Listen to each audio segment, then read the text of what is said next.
I don't suppose there's out I can say to make you change your mind. So I'll just tell you to stay safe.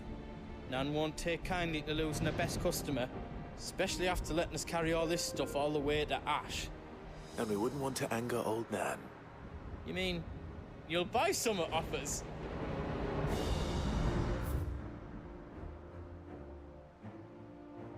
Let me show you me wares.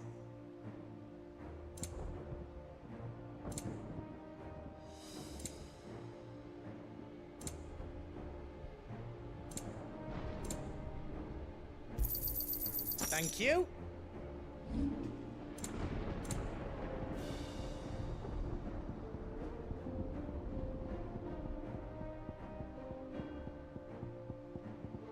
How else I can do for you?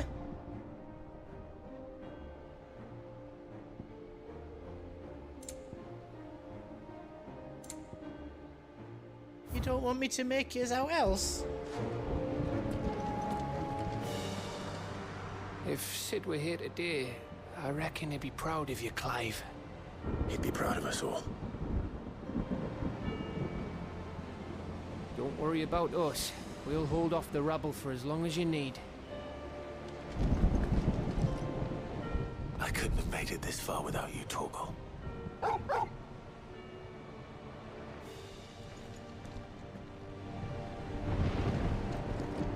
Each parting brings the hope of reunion. I missed you, Clive. I missed you too. I'll be all right, Clive. You may have Shiva's strength, but I still have her spirit.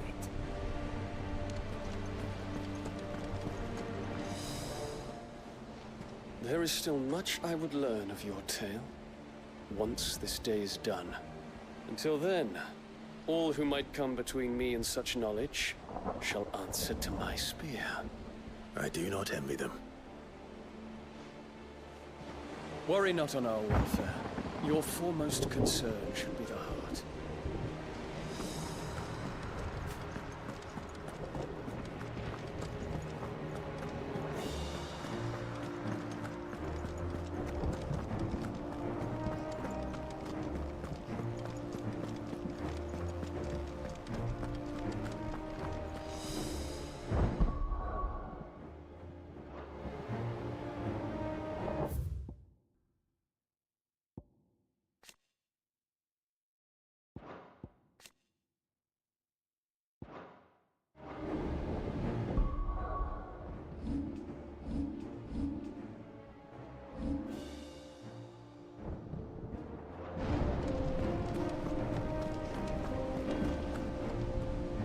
See, Clive, we're not alone.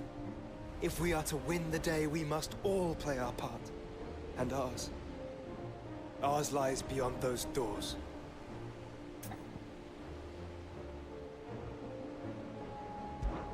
We've fought long and hard for this moment. Sid's dream, our dream, is within our grasp. We need only endure this final trial, and we shall. Together.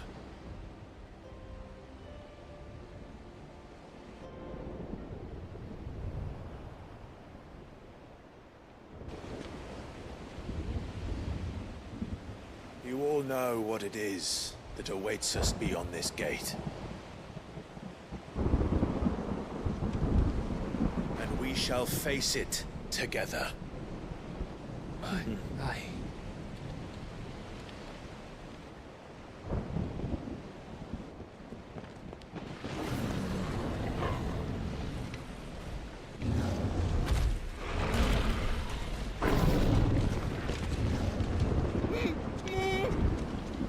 Seems our hosts would rather we remain.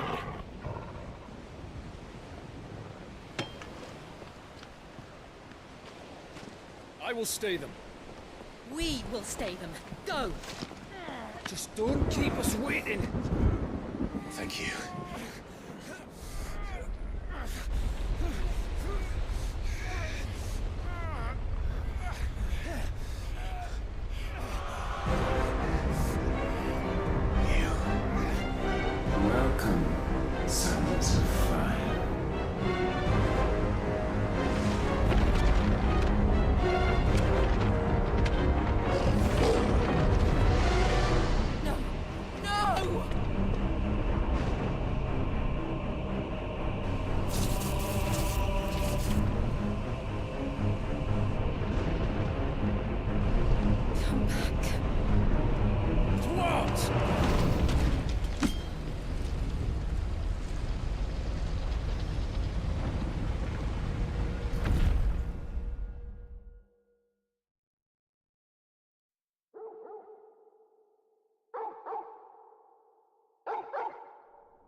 Joshua!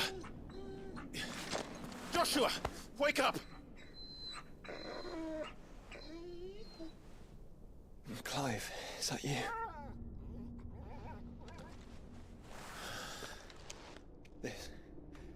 This isn't stone here.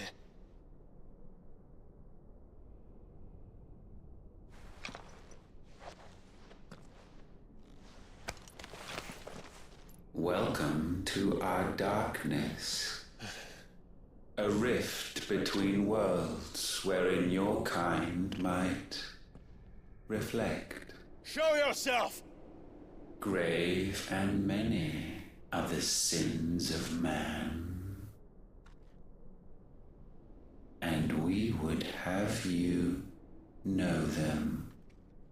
All of them.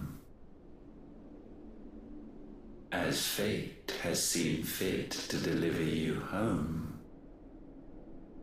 consider this our welcoming gift.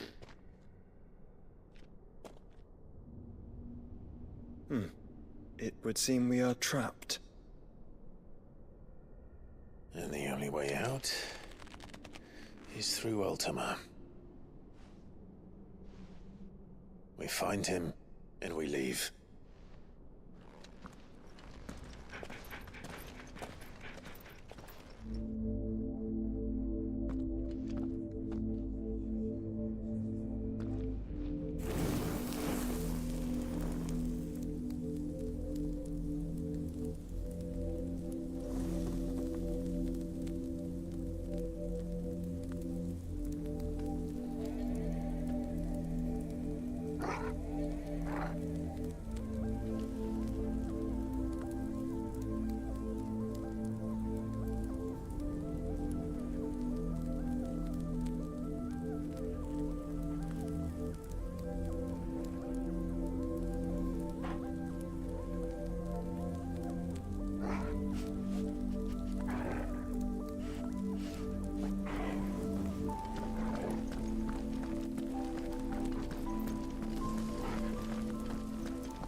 If you are to comprehend the full extent of your transgressions, we must go back to the beginning.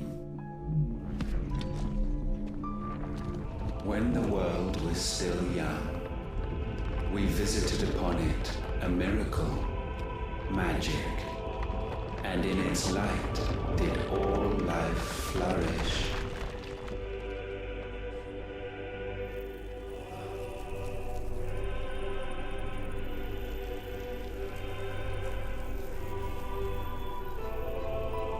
Yet the price for this boon would prove heavy. A pall descended upon the land, painting the horizon black as night.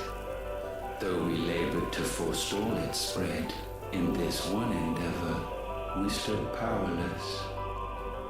And so we fled, that we might endure, that we might discover a means of salvation.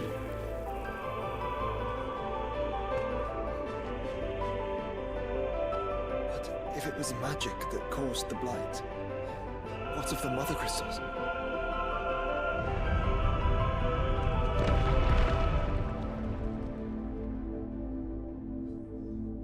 I expect he'll tell us soon enough.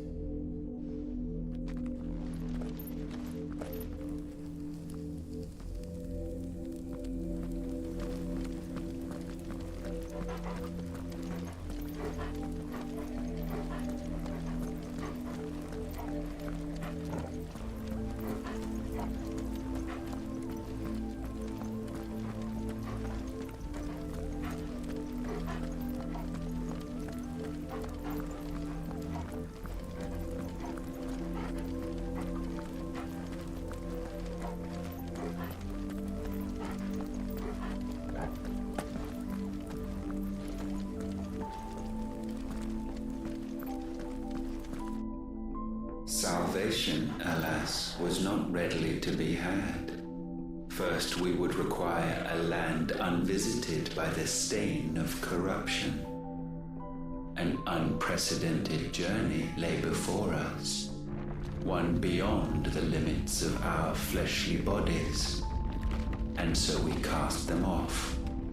Thus, stripped to our very spirit, did we find our new paradise. A land as pure as driven snow, Valisthea. There would the true work begin, for the black crept yet behind us. And soon did we arrive at a solution, the illness having spread to every organ. There was but one escape from this fate, to start afresh. With a new world. The one for which Barnabas labored. A paradise free from the blight where his God awaits. And where, if we only forfeit our wills and abandon everything we hold dear, humanity can join him. So, Ultima would have us follow in the footsteps of the king. And follow we shall. For now.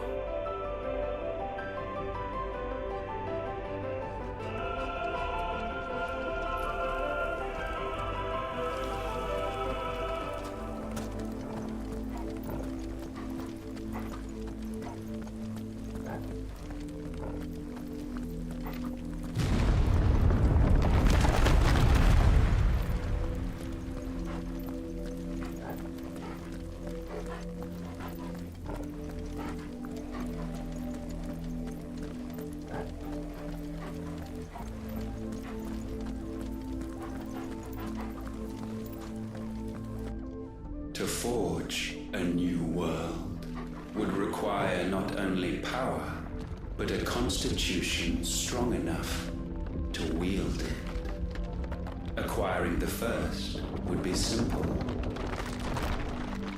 Untouched by the blight, Valisthea was replete with ether, and we had only to place jewels in her crown to claim it. Acquiring the second, however, demanded creativity. And so I cast forth the seeds of humanity. You created us. Is that not what gods do? We sowed the seeds for you, Muthos, all that you might one day blossom. And our future thus secured, we thought to slumber, though that would prove a grave mistake. For it was as we slept that man committed his greatest sin. He awoke. Alone in a world bereft of his God's radiance, he stumbled blindly, desperate for guidance. Finding no light, he sought to kindle his own. And from that single errant impulse was his will born. Having discovered himself at last, man turned his eyes inward and found he desired evermore that which only magic might afford. So wars were waged and brothers slain for custody over that dwindling resource. And the land, she wept tears of black.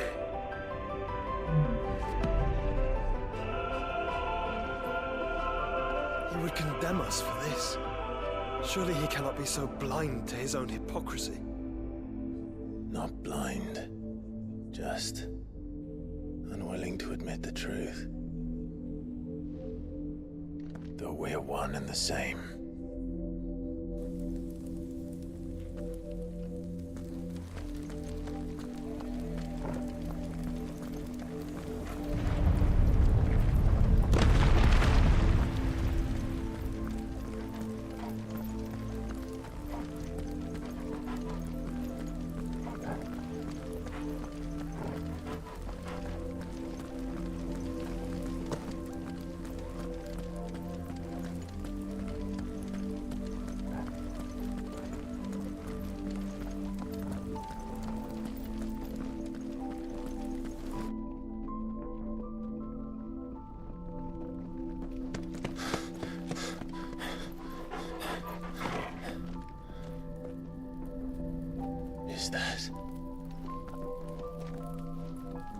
Siegfried, or what's left of him.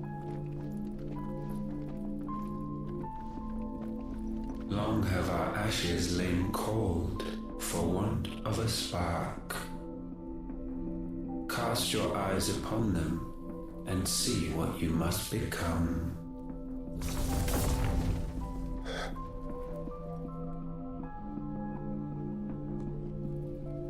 Valisthea cannot endure a second claim upon her being.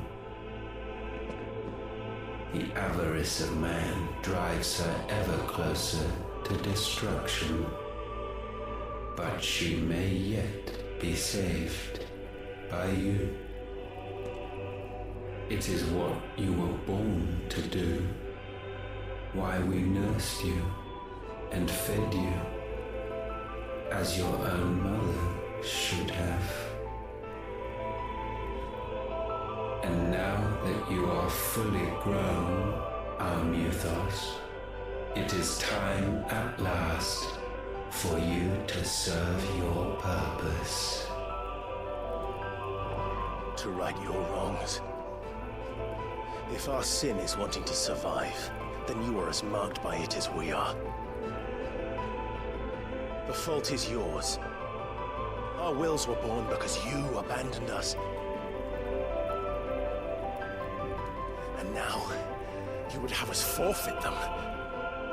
All for a place in your new paradise. Do you imagine yourselves worthy of one? Mankind has no place in our world. Is this truly so difficult to comprehend? We only ever require you, Mythos, when the time comes to bid this wretched realm farewell. None shall follow, none shall remain. What do you mean, none? This is our world. Once the land's rebirth is complete, humanity will have served its purpose. Why would we continue to suffer that which has caused us so much vexation? Because the land doesn't belong to you. It belongs to us all!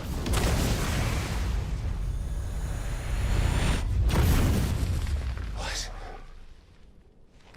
That is where you are mistaken. You own nothing but your precious will.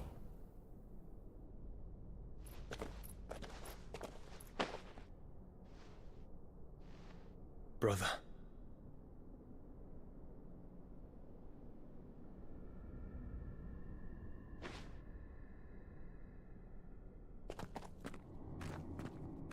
I can't do this alone. And you don't have to. I grow weary of your dissent. Now you must learn that this master will not tolerate disobedience.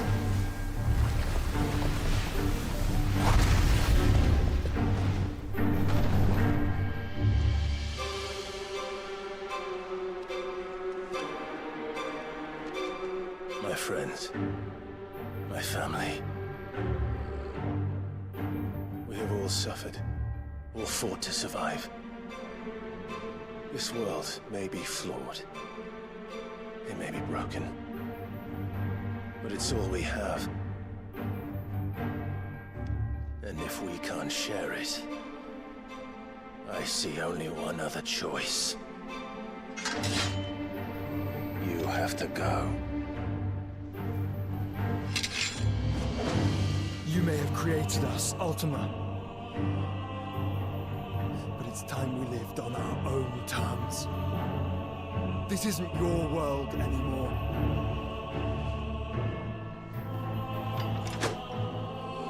It's ours.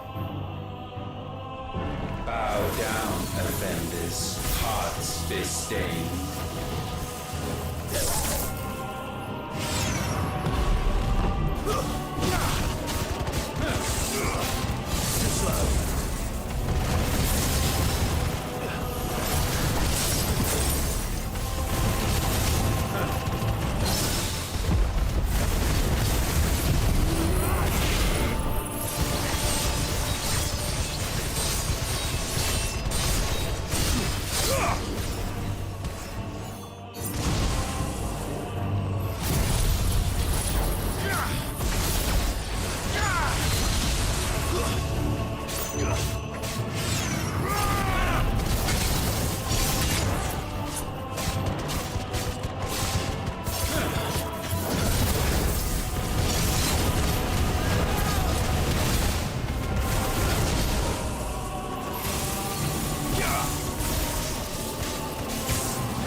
attained may not be sublimed through game standing.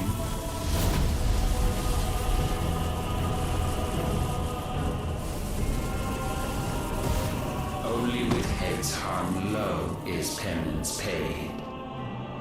O wretched mortals incapable even of contrition, in fitting season shall we reap our harvest. Come on. As we're ready.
Gifted this chance, and still you would raise your hand against the Lord.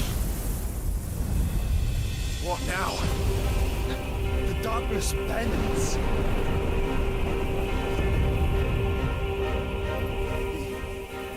He means to end us. It wouldn't be the first time. But let's make it his last.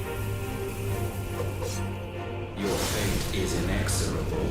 Surrender the vessel unto the darkness. Surrender it unto us. Kneel before us.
generations have we awaited this moment.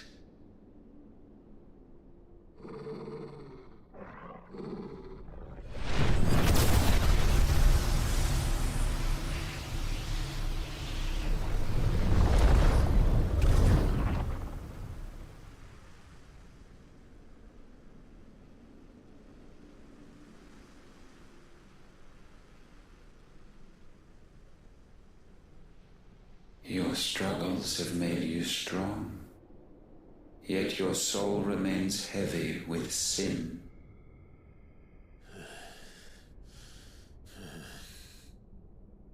Absolution is nigh. Repent, and all shall be forgiven.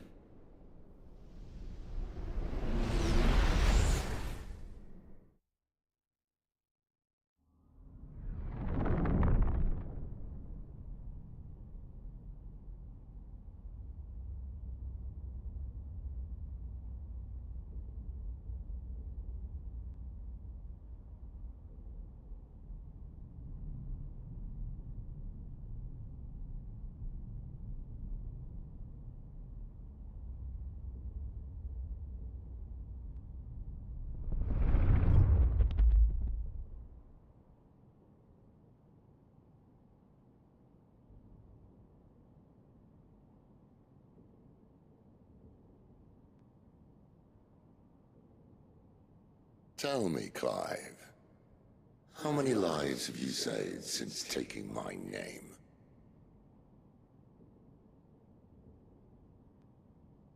Fewer than we have ruined. Wherever we go, we leave a sea of tears in our wake.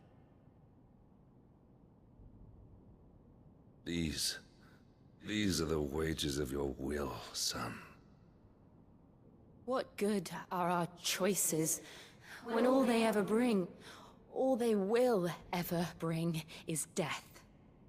There's no atoning, Clive. No matter how hard you try. So why not leave it all behind? Leave it all behind.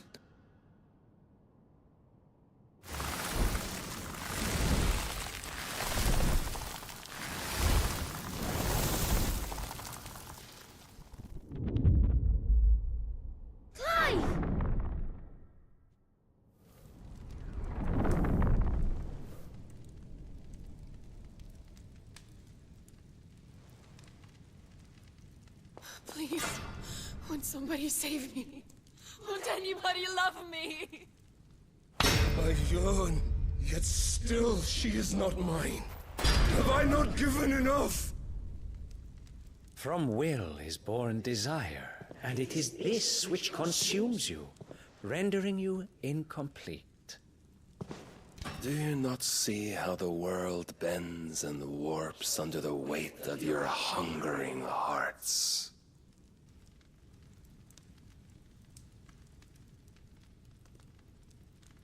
What if it could all just go away?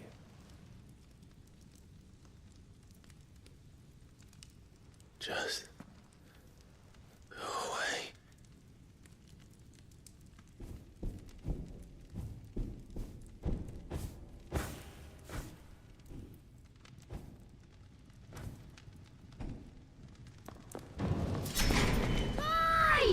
Clive!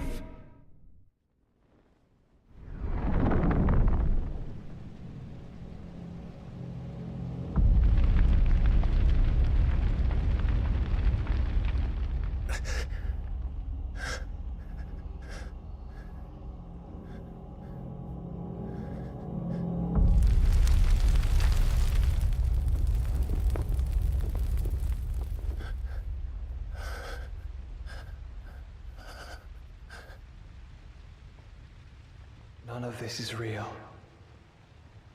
Wake up. It's time to go home, Clive.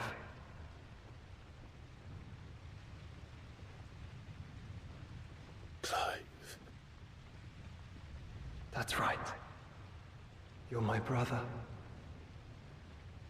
Brother.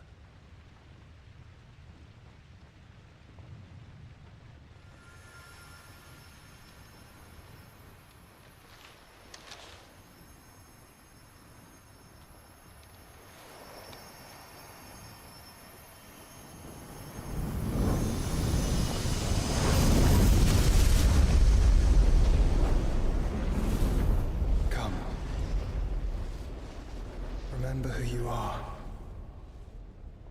Clive.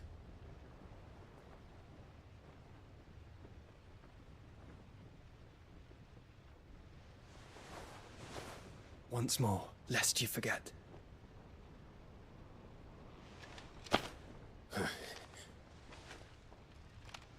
My name is Clive. Clive Rossfield. Look, Ultima.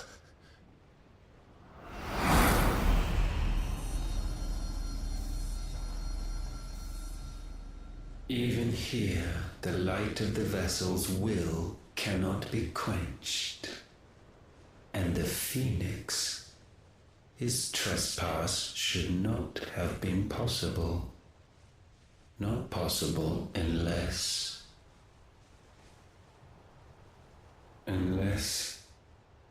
he has been with Muthos all along. The mark of the Phoenix, emblazoned upon his heart, made manifest by the power of will alone. The power of creation.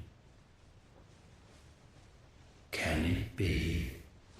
Are their wills truly so potent? Are you still talking?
Damn it, Clive. Wake up.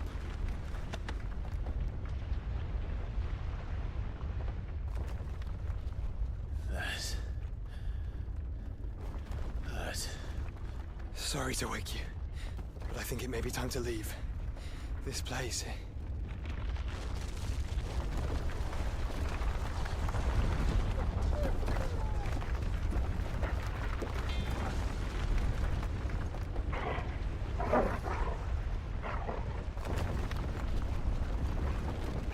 Once again, does my creation stray from the path laid before it? Steeped in conceit, you fancy yourself a god. You embrace Logos. But we will put an end to this hubris. What are you talking about? In the halls of origin, does our true power quicken?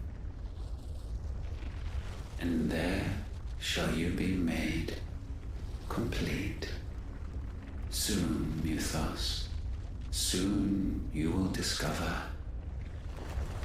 how little you know of suffering.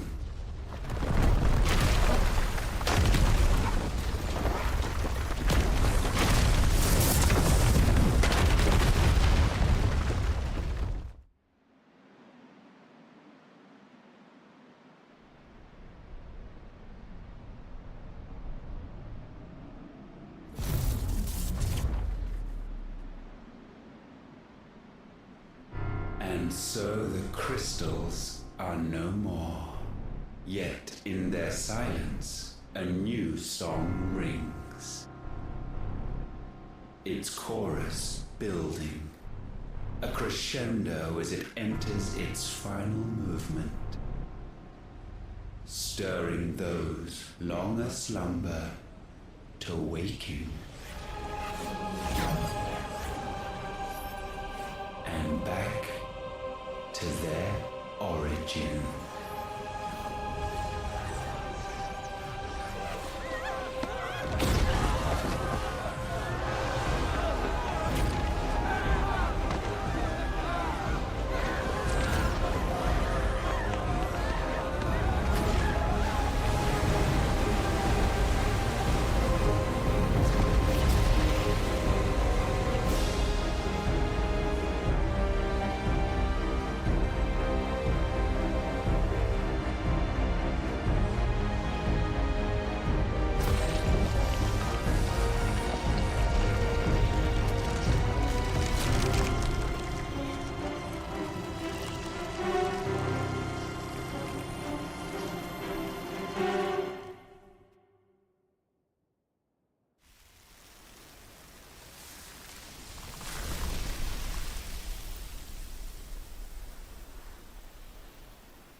Bloody crystal's cracked.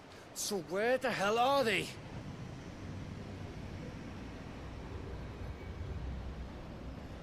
Oh, fuck me.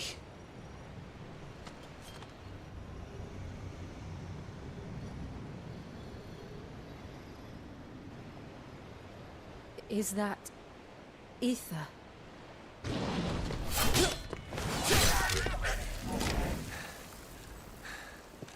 What in good Grieger's name is going on? This is wrong.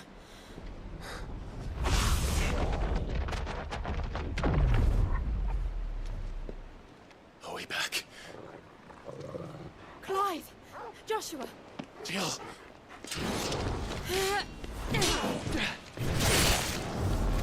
Is everyone all right? We're fine. What happened? Too much to explain here.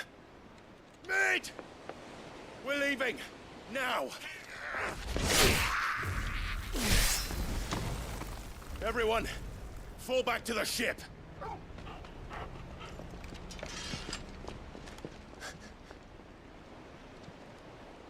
I will be with you anon. Thank you.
I need to tell everyone what happened at Drake's Spine.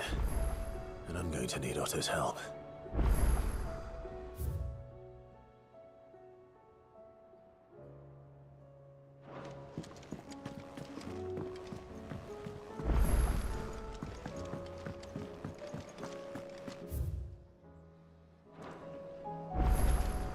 You don't know what you're talking about. The odor's what gives Chance's stew its, depth. And that's what makes it superior to any old lizard livers.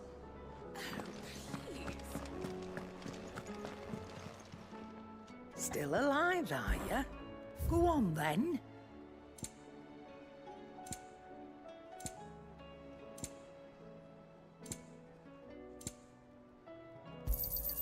It'd better all be here. You're rubbing me blind, you know.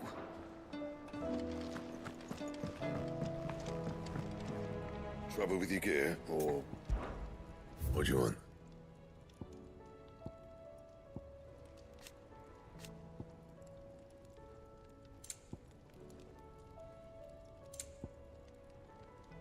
And?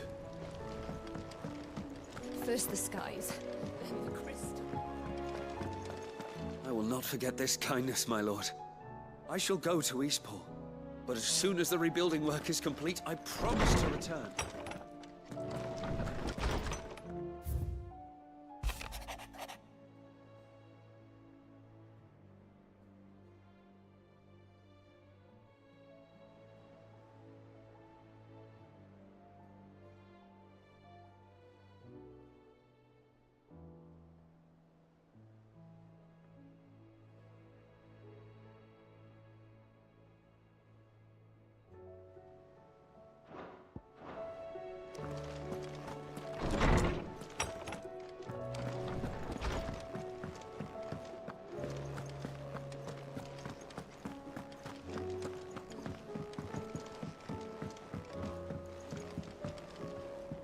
I have wronged so many.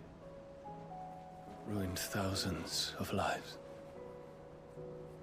I did not deserve to be saved. But save me, you and your brother did. Your uncle, too, forgave me my sins.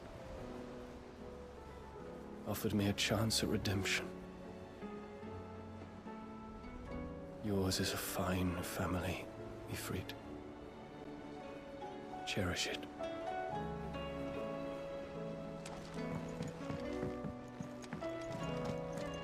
Origin, he called it. But the origin of what?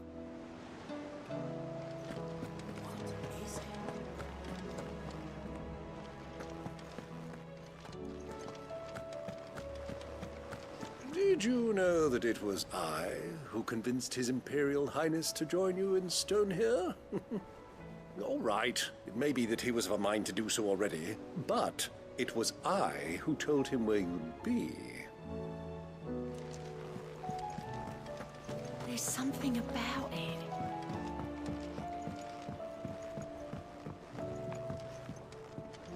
Twinside's hundreds of leagues away.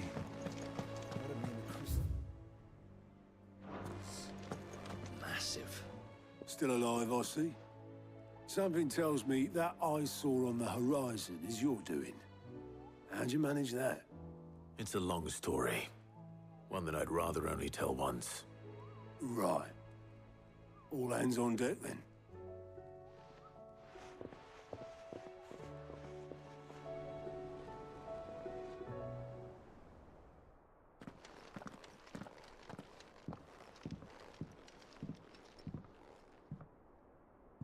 Is this everyone?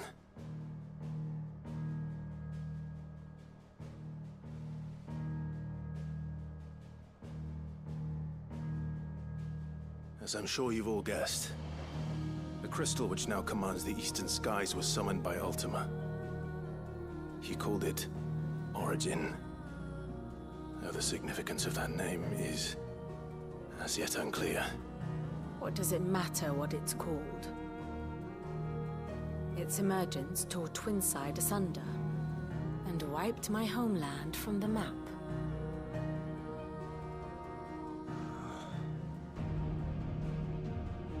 Mention of the Dominion spires can be found in the oldest of Valisthian records. But to the best of my knowledge, none provide any hint as to their true nature. That they would prove the horns of some slumbering demon.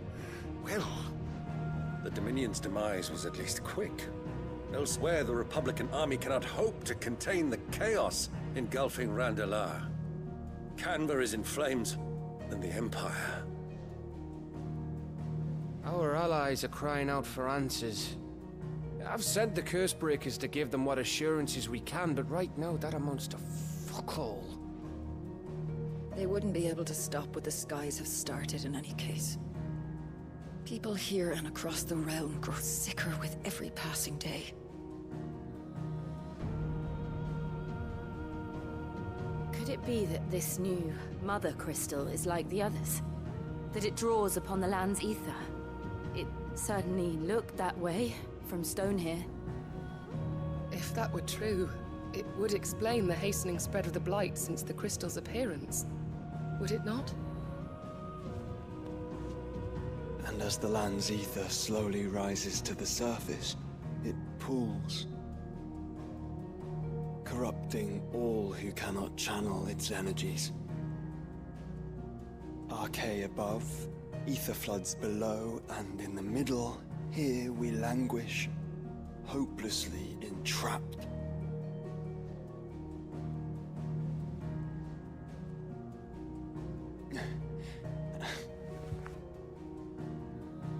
It's all right. When we faced him at Stone here, Ultima told us his true power quickens in the halls of origin. Needless to say, we cannot allow that to continue. If we are to stop him, we will have to find a way into the crystal. How are we gonna manage that then? It's up in the sky. And fast as she is, the Enterprise can't fly.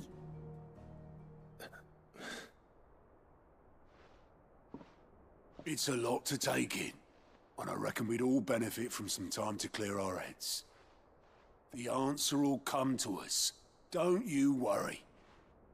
Ain't that right, Clive? Right. That's right. Well, go on then. Bugger off.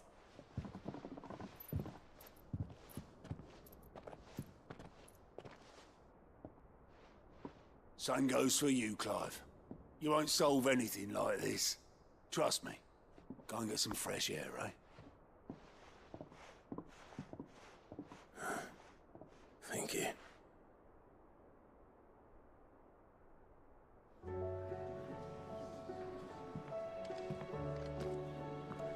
Joshua seemed upset.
Ultima may have created us, but he doesn't make us who we are.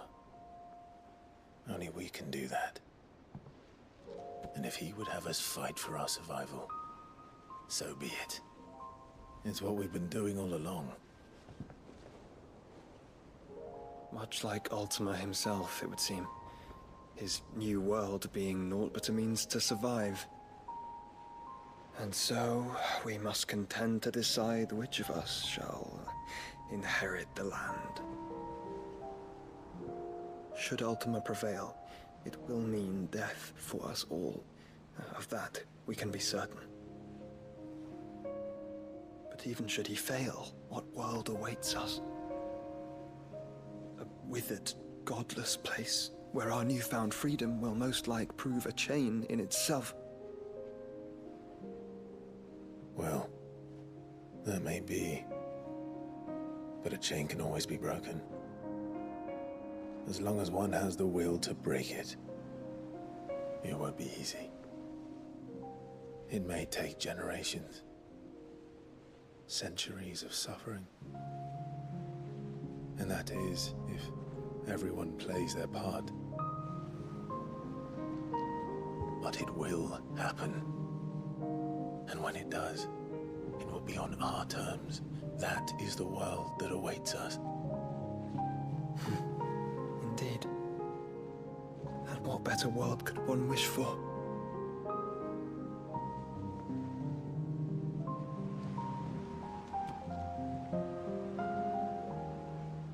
But first, we have to reach that crystal. Then it's a good thing I have wings. You can barely stand, let alone fly. And only the Founder knows what horrors await in those skies. You certain about this? Am I certain? I am the Phoenix. I will do what I must. This is our fight. Remember?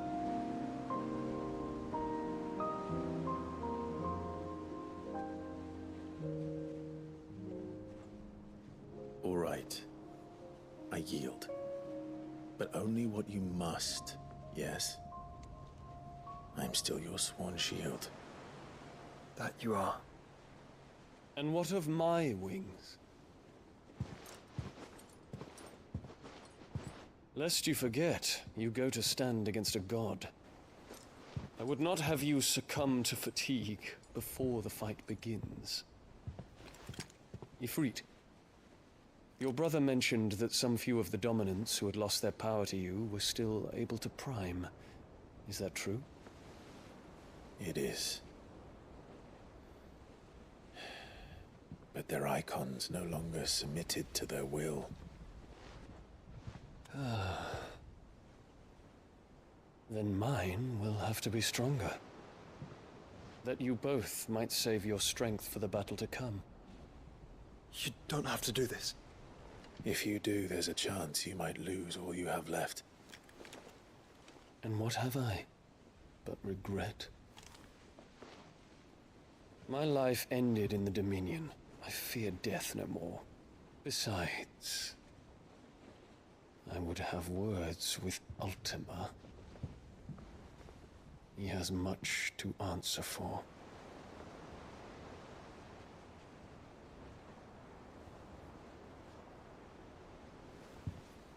We are in your debt, Dion.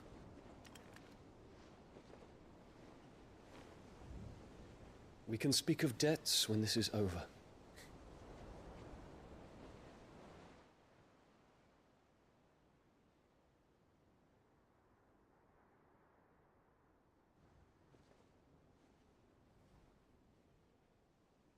He speaks like a man who knows he's not coming back. And has come to terms with that. That doesn't mean that we have to, does it, Clive? Time to talk to Jill. I only hope she understands. Take as much time as you need, brother. Something tells me Ultima will wait.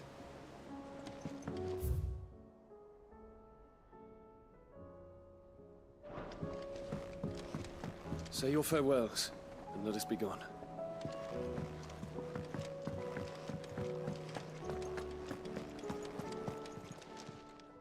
Aye, it's a dangerous world. Take care.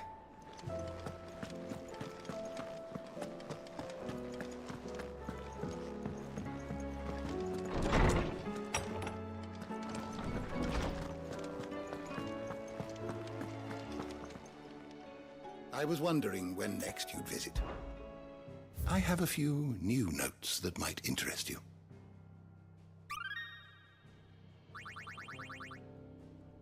What subject shall we consider today?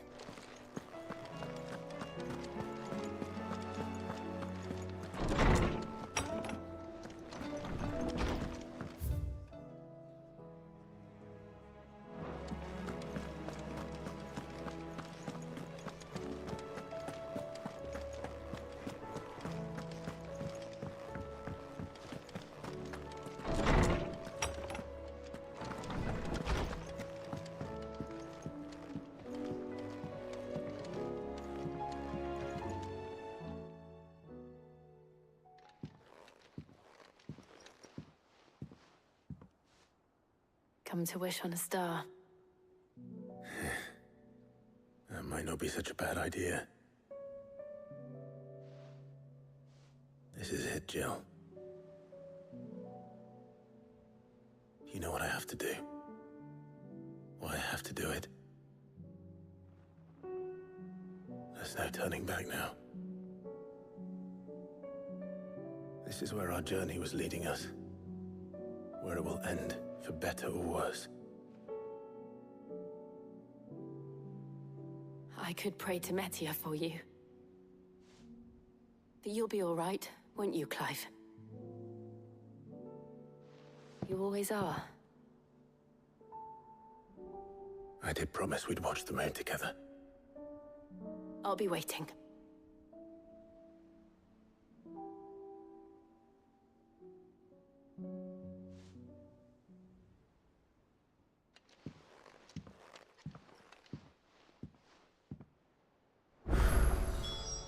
It's almost time. Better make sure I haven't forgotten anything.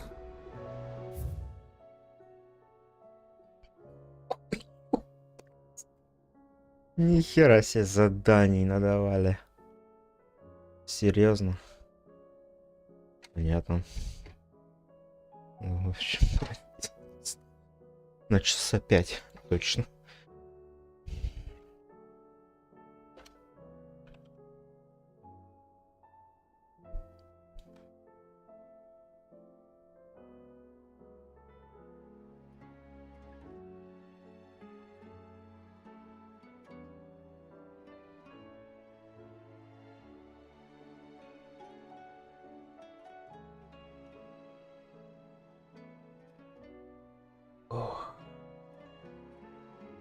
Пойдем делать.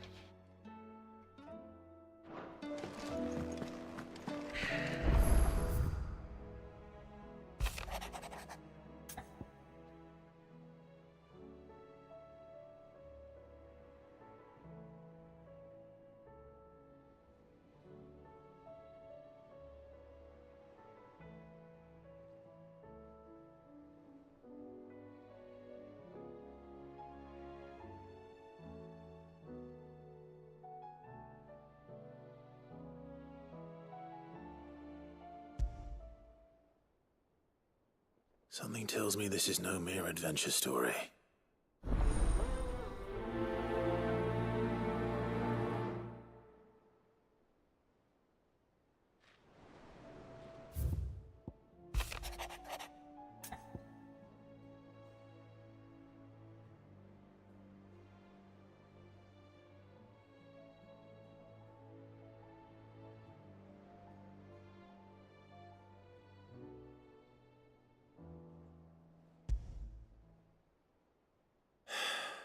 What is it this time, Torgal?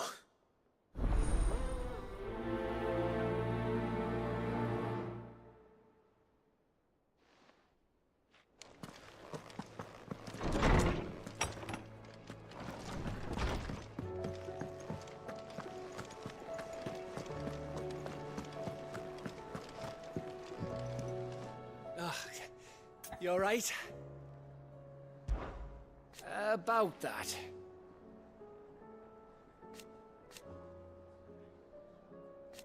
Oi!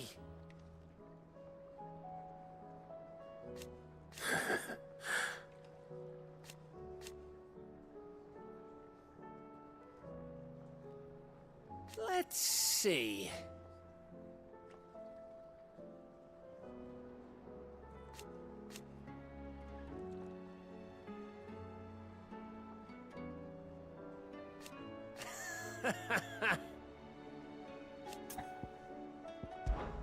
You off then? Hmm?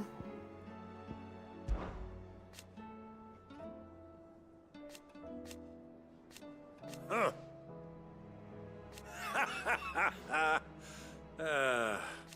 Thank you, Uncle. As for down here...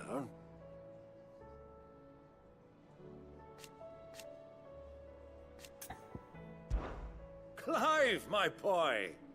Rutherford informs me that we owe you our thanks. Hadn't intended for you to get involved, but such are the times we live in, huh? I would have done the same for anyone else. You're far too modest, Clive. You'd make a terrible nobleman.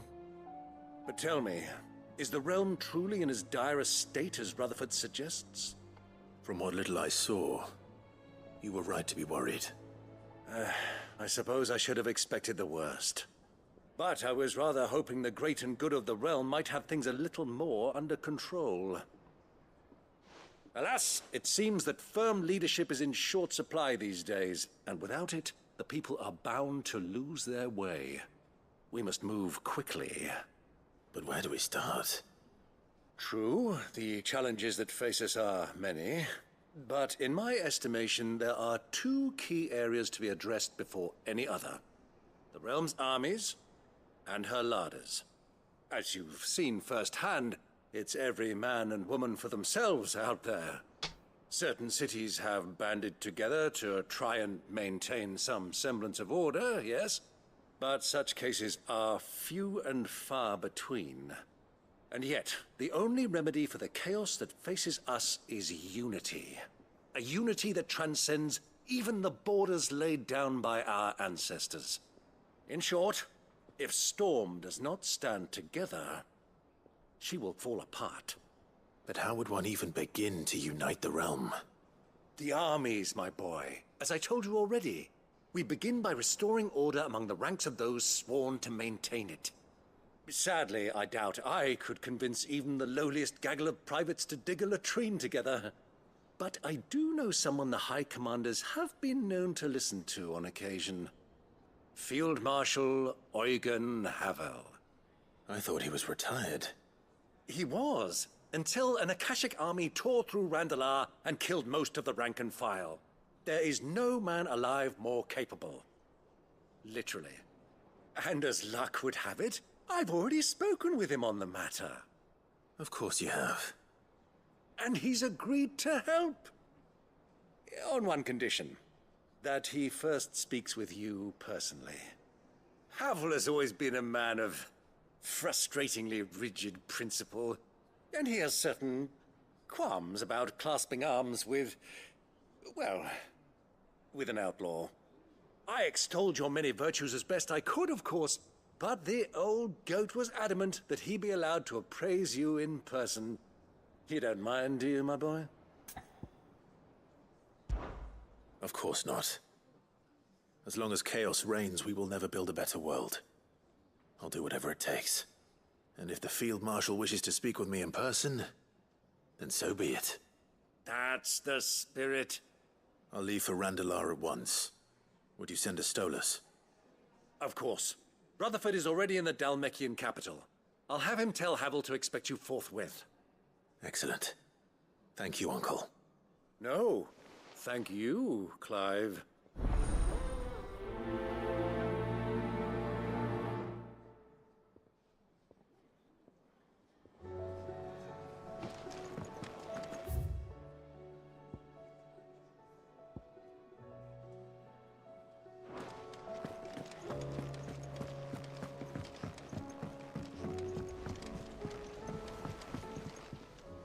Ah, Clive. This is it then, brother.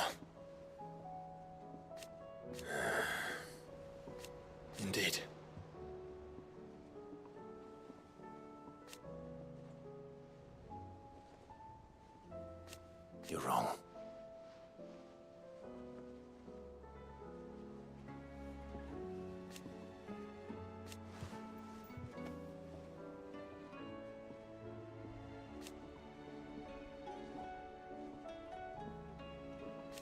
Of course. Joshua, what's wrong? And don't say nothing. It's not nothing. I've received word from Cyril. The Undying have found Father's will, or something akin to it. His will? How and where? In the crypt beneath Rosalith Castle. After Kupka was kind enough to drive out the Imperials, the Undying took the opportunity to recover what relics of the Duchy yet remained. And in the process of doing so, they found a letter from Father. I'm surprised anything survived down there. Cyril asked that I join him in Tabor at my convenience. I have been meaning to go, but... would you join me? Of course. I want to know what's in that letter as much as you do. Very well. I am ready to leave when you are.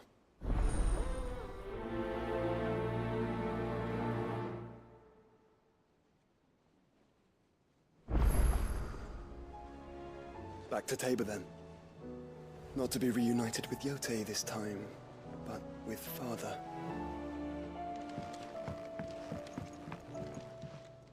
Courage, Ifrit. My decision is made.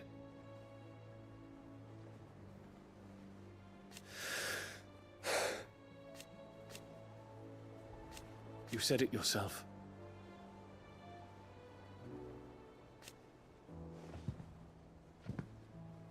He must be stopped. He must.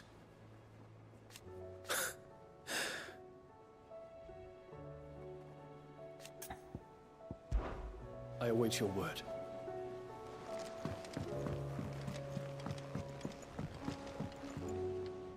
Sid, do you have a moment?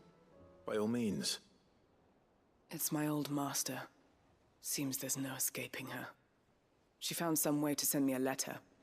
And something else. Records from a Waluda prison. Seems they were keeping a lot of bearers there. How did she come by such a thing? Finding bearers always was her strong point. And it seems the cells of Balmung Dark are full of them. Foreign captives, the masterless. Bearers no one would miss. And even better for her, bearers with no one to look after them. When ether started lapping at the walls, the jailers fled. Leaving the bearers to be liberated by whoever happened to come along next. Sid, I'd like to believe that I've earned your trust by now. And while I'm well aware that you've forbidden Cursebreakers from traveling to Waloed, I can't let those bearers die in their cells. I'd rather risk shipwreck on the Shadow Coast than leave them to starve. We'll be needing the Enterprise if we're going to navigate the Narrow. Does that mean... I'm making an exception, but we travel together. And we stay no longer than we have to. Ash is an inhospitable place at the best of times. We save as many as we can, and we leave. Thank you, Sid. There was a name in the prison register. A name from my past. Chadwick. Another of my former master's protégés. A gifted soldier, and the closest thing I had to family. The thought of him held captive in that place. He must be very important to you. He was. Is. Then we find him. The entrance to the prison lies in the shadow of Ravenwit Walls, just beyond the portcullis. We should head there as quickly as we can. I only pray there are still bearers alive to save. As do I, Doris.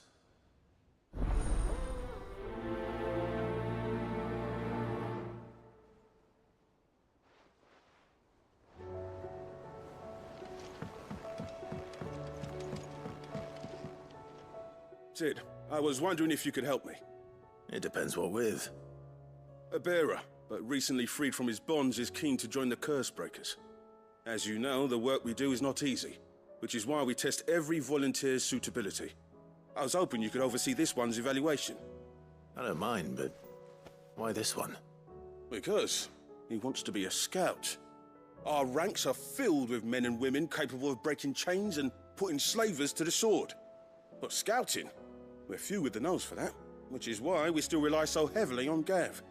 And since he accompanies you on so many of your missions, I thought you might be better placed to recognize the traits in him that we should look for in those who'd fill his boots. Sounds reasonable. So you happy to oversee the boys' test, then? One can never have too many scouts. Truer words, Sid. I'll let the initiate know that you'll be attending his trial, and that he is to proceed directly to Northreach in readiness. No time like the present, eh? No time like the present. I'll await you there.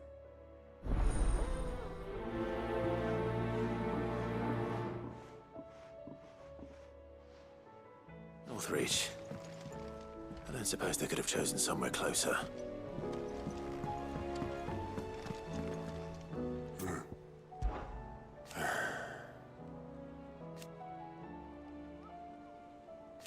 No.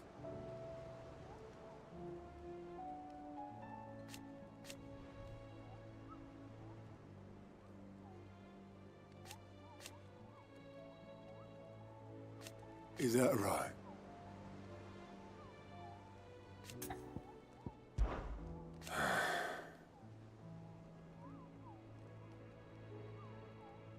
Might be time to take a step back.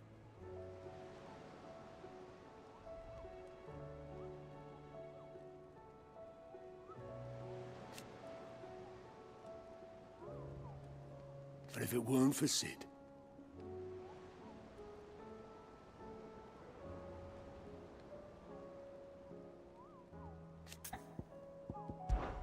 I know you'll do right by us, Clive.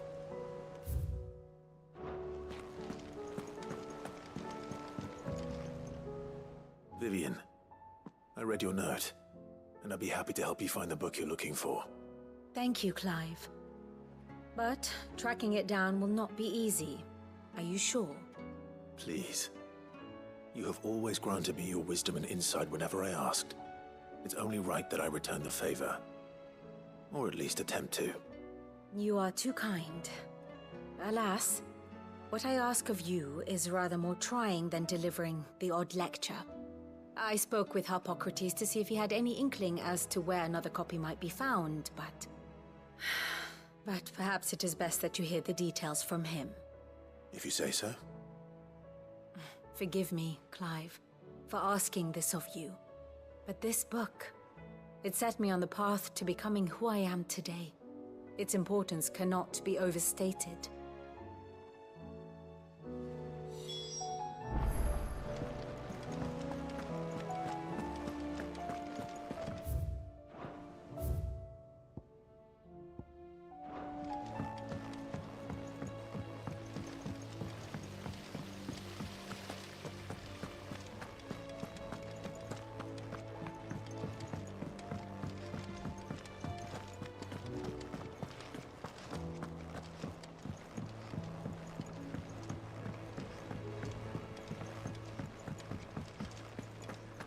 I will not let them be forgotten. Sid, may I have a moment? Of course. It is an honor to finally speak with you. My name is Herman. I've been with the Cursebreakers for some time now, and I wish to be deployed to Ash. Any assignment will do. No. The lands across the Narrow are too dangerous. I will not send good men and women to risk their lives needlessly. Why would you want to go back? I need to retrieve something. Something important. I was raised in an orphanage. The Badbach Conservatory. Or rather, I was held captive there. It was not a place of nurture. It existed solely to turn bearer children into mindless weapons. We were tortured until we feared no pain. Tormented until our hearts turned to stone. And few ever survived long enough to become tools of the last king. I can't imagine. I lost so many. I can't even remember all their names. but they must be remembered. They cannot fade away, faceless and forgotten. The Institute was run with military precision. Every child measured, every name recorded, every death logged with meticulous care. Sid, allow me to travel to Ash and recover the registry so that my brothers and sisters might live on. You were a good friend, Herman. But the fact remains that Ash is simply too dangerous. Sid, please. Even should it cost me my life. Too dangerous for you, Herman. But not for me. I'll go to Bad Bach and find the registry. You will? I won't let you risk your life. I don't know how to thank you. You can start by telling me where I'll find this orphanage. Vida Grace. Hidden in a forest, overlooking the plains. All right. I'll see what I can find there. May the mothers guide you.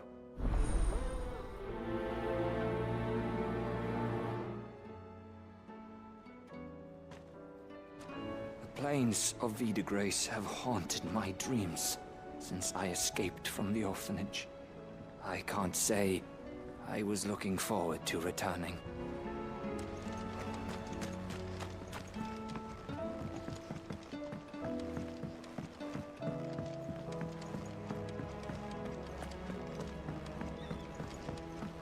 What do you think happened to Miss Middledore? I heard she was kicked out of the university.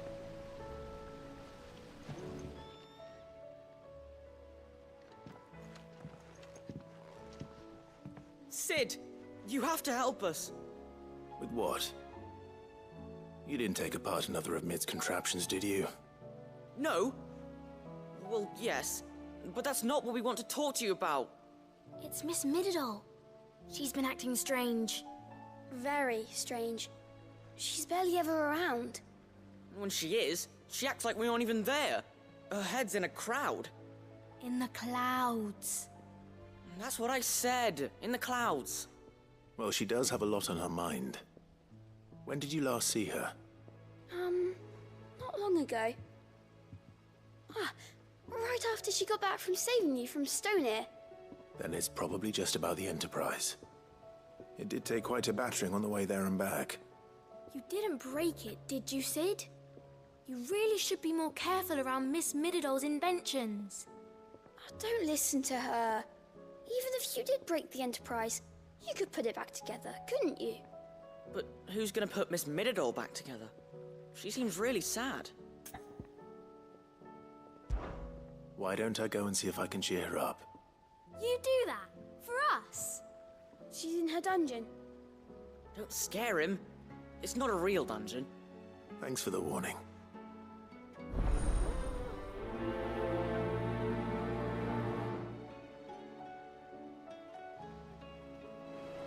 Miss Shirley says we're not allowed in the dungeon. But Miss Middledore doesn't mind.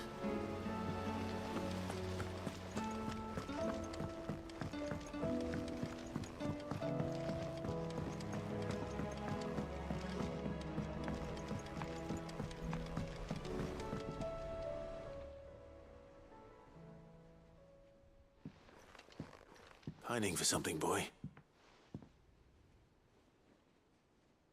What is it? What do you see out there?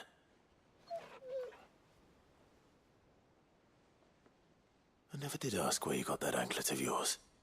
From Sid, that's why. On the day he brought him home. That long ago? And you're only thinking to ask this now? Sid saw that the pup had a habit of gnawing on his leg, since you ask. Clap that there iron on him to keep him from doing it. What was wrong, boy? I'll take like as not. Must have been hard on the poor whelp losing his loving masters at such a young age. Doubly hard in being a frost wolf, torn away from his icons and all. Sid would always tell him, you want my iron gone, you find what it is you're looking for. I reckon what he was looking for was you. I'm sorry, Torgal. Sorry for making you wait so long. Let's get that thing off you.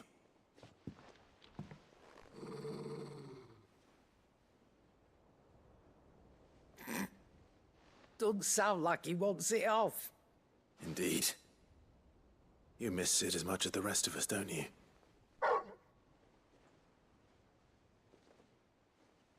You want me to go with you somewhere?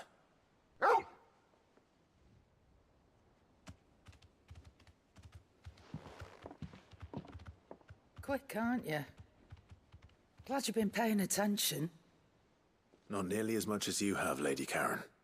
Aye, good thing and all. It's not like Gav would have kept him in nuts and rubbed his belly these past 10 summers. Your kindness is appreciated. You've been a good friend to him. Only because he doesn't talk back like the rest of you. Go on now.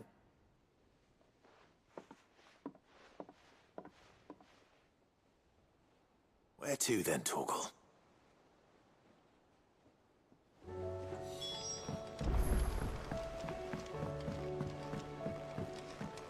Say what you will, Lady...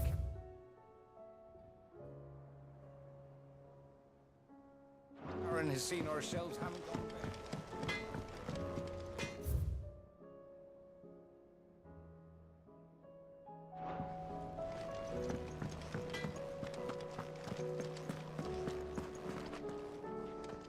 All right, Torgal. Where are you taking me? I'm going to need a little bit more than that, boy. Do you have a better hint for me? Unless... you've already given me one. Back on the rear deck, you were looking west, toward Rosaria.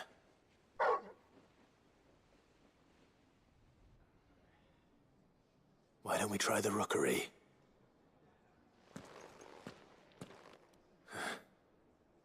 I haven't been to the island in almost 20 years. To Port Isolde, then. Fingers crossed the old mooring is still there.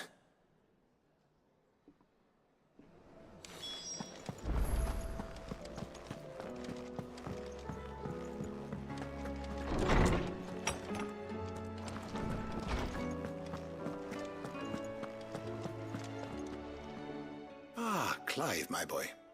What a pleasure it is to see you. Harpocrates. There's something I need to ask you. I've been charged with locating a book called From a Distance. Then you seek a rare gem indeed. One whose name I had not thought to hear from your lips. You've been talking to Vivian. Right as always. But she didn't seem keen to tell me very much. I take it she didn't like what you had to say. And yet I gather it did naught to dissuade her. Clive, if the young professor has tasked you with obtaining a copy, I fear she asks the impossible. The executors would not allow it. The executors? Coveters of Secrets. A clandestine organization committed to the collection and intenebration of forbidden texts and technologies. One such text being the tome Vivian seeks, chronicling as it does the true history of the enslavement of bearers. A tale which could overturn the established order were it ever to become widely known. Or, so rumor has it. I've never actually read the thing, or even set eyes on it for that matter. How is it that I haven't heard of this organization? Why, secrecy is the executor's watchword. They lurk in the shadows, emerging only to seize that which must be seized, be it books, inventions, or people, before disappearing again, leaving nary a trace. Which would explain why Vivian's copy was snatched from her grasp not long after she found it. By the hand of the executors, yes. But what drives them? Self-interest or ideology? A fine question. Sadly, all that is known of the executors can be recounted in a single breath. You may just as soon ask me of their origins, numbers, or the identities of their leaders. Any answer I give would be pure speculation. And my hunt was doomed from the first. What was Vivian expecting? That I'd pluck it from thin air? Not from thin air, no. From ash. Rumors of the executors are rife among the scholars of Storm, but rather less so across the strait. I have a friend. Well, I had a friend in the village of Garnick, a collector of rare tomes, upon which subject we would oft correspond. Alas, I have heard naught from him since the skies fell dark. And no doubt he too has turned. But though he did not mention it by name, it is possible that a surviving copy of From a Distance yet rests upon one of his many shelves, quietly awaiting discovery. If you were, by some chance, able to save even a single book from the poor man's library, I know his soul would rest easier. Very well. When I next find myself in Waloed, I'll be sure to pay Garnick a visit. Knowledge hoarded is knowledge lost. Ah, yes. Indeed.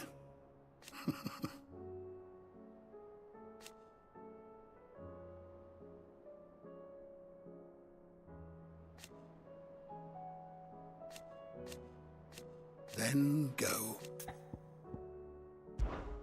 Having never visited, I cannot tell you exactly where in Garnick my friend's lodgings lie, but he did mention they were some distance from the road. I make no guarantee that you will find what you seek there, only that it is the best and perhaps the only place left to look. Thank you for indulging. An old man.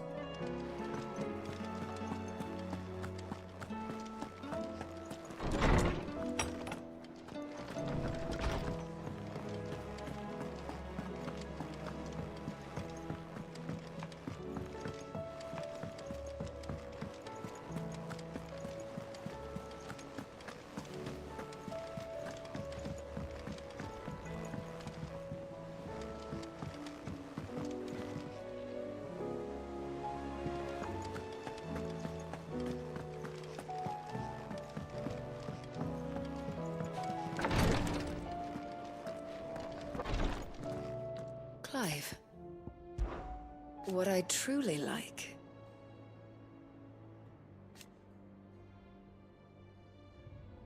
but teach her medicine. And no sooner have your wounds mended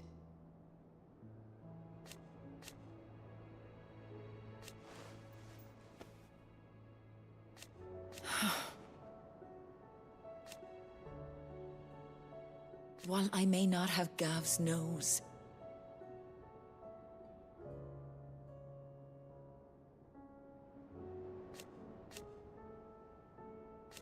That's what I'm worried about.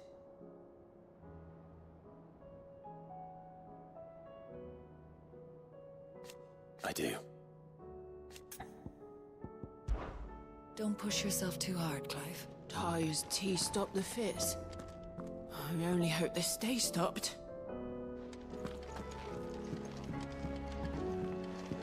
Thank you, my lord, for taking me in. Everyone here has been so kind. It reminds me of home. Is there aught I might assist you with, my lord? I am.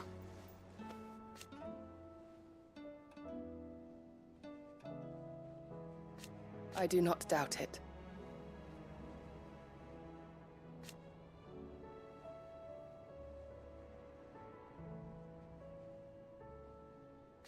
Thank you, Yud. May you return safely. I prithee do not risk yourself unduly.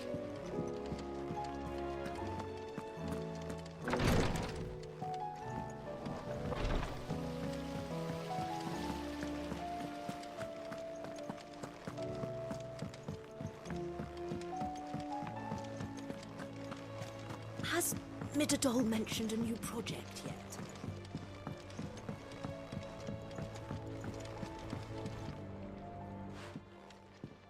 Id, if you have a... That's it! I knew it! The answer was right here under my arse all along! If this doesn't steer to the skies, nothing will! To the skies? You aren't trying to give the Enterprise wings, are you? What else would I be doing? The children seem to think you're avoiding them. They're worried about you. Is this really so important that you need to shut yourself away from everyone? The Enterprise is already the fastest ship in the realm, and that's with the sea beneath her. But what if she weren't bound to the waves? What if she weren't bound to anything at all? It's not fair. The gods get the skies all to themselves, so I'm gonna do something about it. The Fallen had their chance, but they relied too much on magic. And see where that got them? But not me. I've discovered how to do it without. Well, almost. First, I need to make a prototype. And is that a one-woman job? Are you volunteering? I'll have you know the Enterprise is my baby. But if a godfather's offering to lend a hand, I'd be happy to take it. First, I'll need oil, and not just some old drippings from Miss Molly's spits in the tub and crown. Refined stuff, like they make in Ordill. Then I'll need some bone, or shell. Light, strong, preferably no longer attached to the beast it belongs to. If it's beast bones you're after, I'm sure the curse breakers will know where you might find some. No, they'll know where you might find some. You're the one who offered to help, remember? I should speak with one of the curse breakers before I set off for Old Hill. See if I can't find this bone while I'm there as well. They make an oil down at the docks in Ordill that's as slippery as the sea nasties they render it from. With that and the bone I told you about, I shall be able to finish the prototype.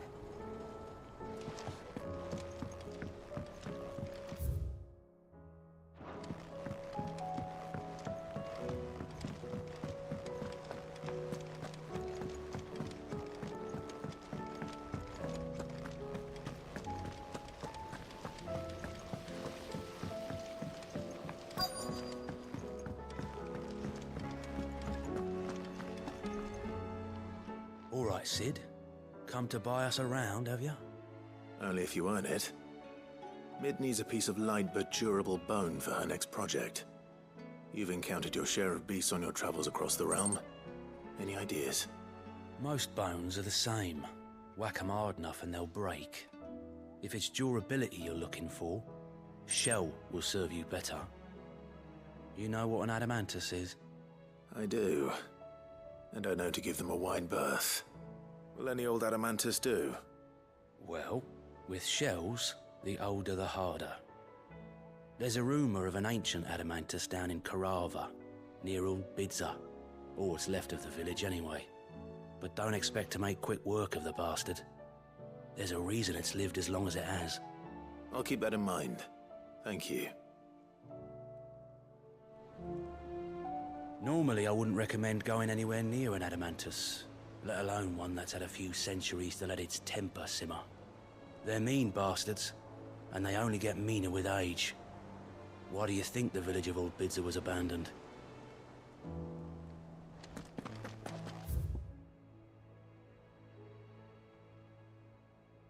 Набрал я тут заданий.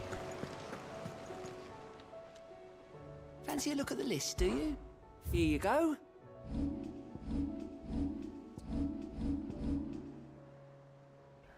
Always something. Пипец просто. Ладно, пойдем. Пойдем задание делать. Йоу.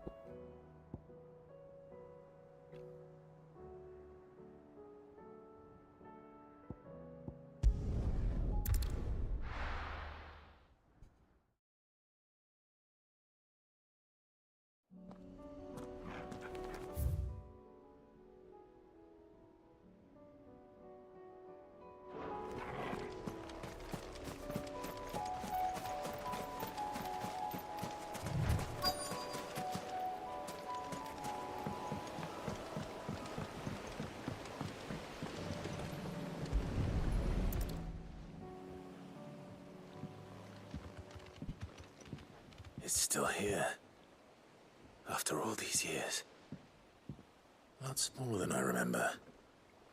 And you're a lot bigger. You might have to swim, boy.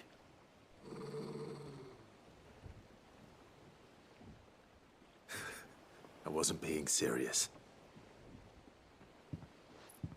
You two go on without me. I doubt that boat will hold a third. If you're sure, we won't be long. Hop in, boy.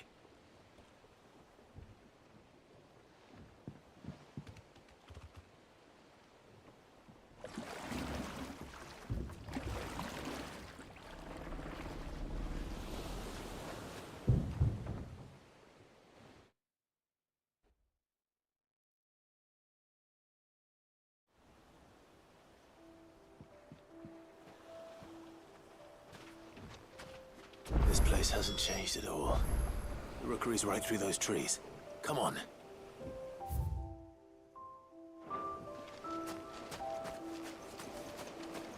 Race you there? I bet I could still beat you.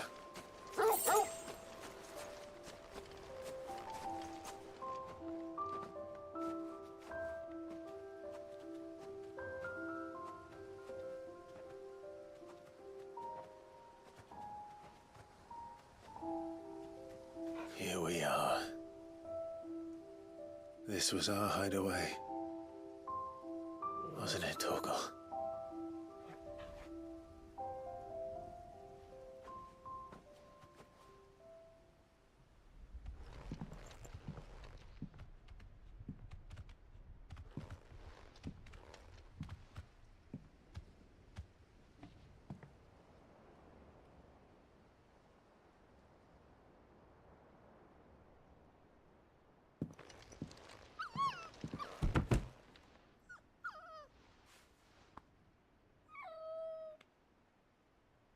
Coming here helped me to forget who I was. Or wasn't. Prince, shield. Son his mother could love.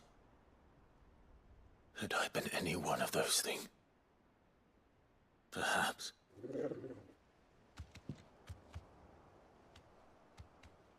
What is it, boy?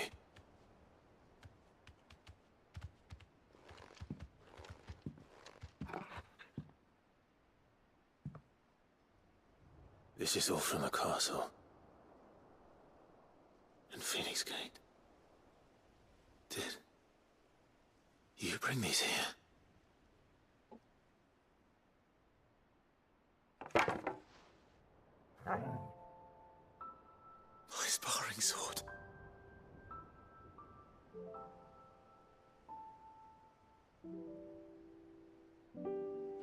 Well, well. You never stopped looking for me, did you, boy?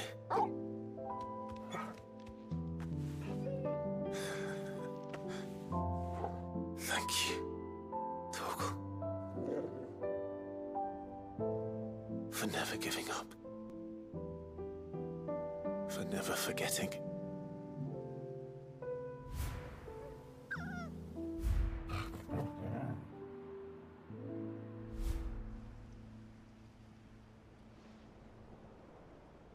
Let's take this with us, shall we? So I don't forget either.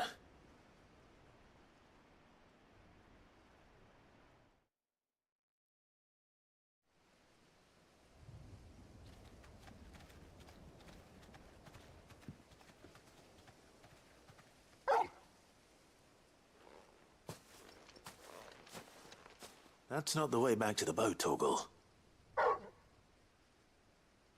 All right. I'm coming. I think I know where we're going.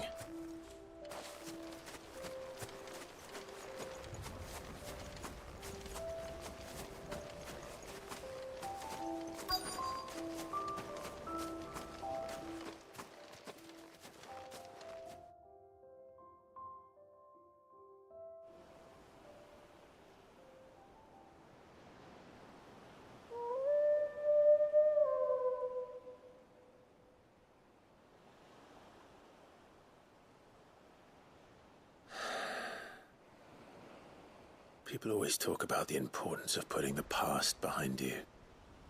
But without it, we wouldn't be who we are today. And we certainly couldn't steer our way to a better tomorrow. Come on, Torgal. Let's go home.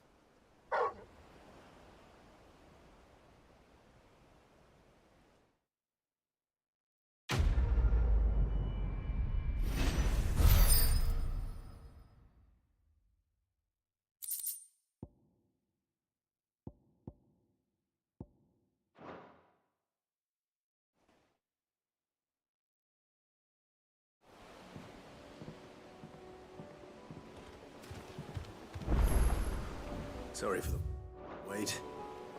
We're ready.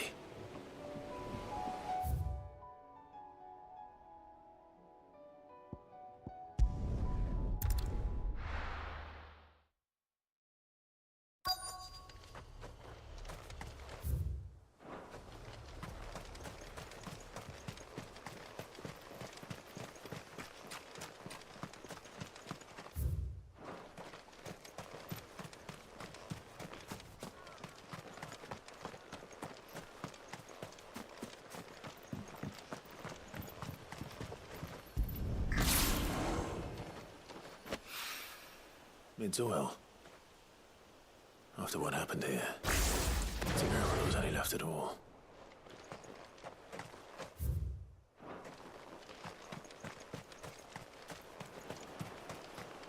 Quiet.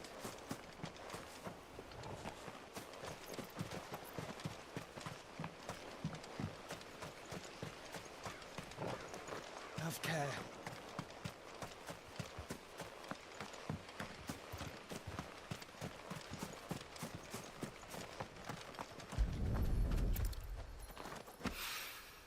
This should be enough.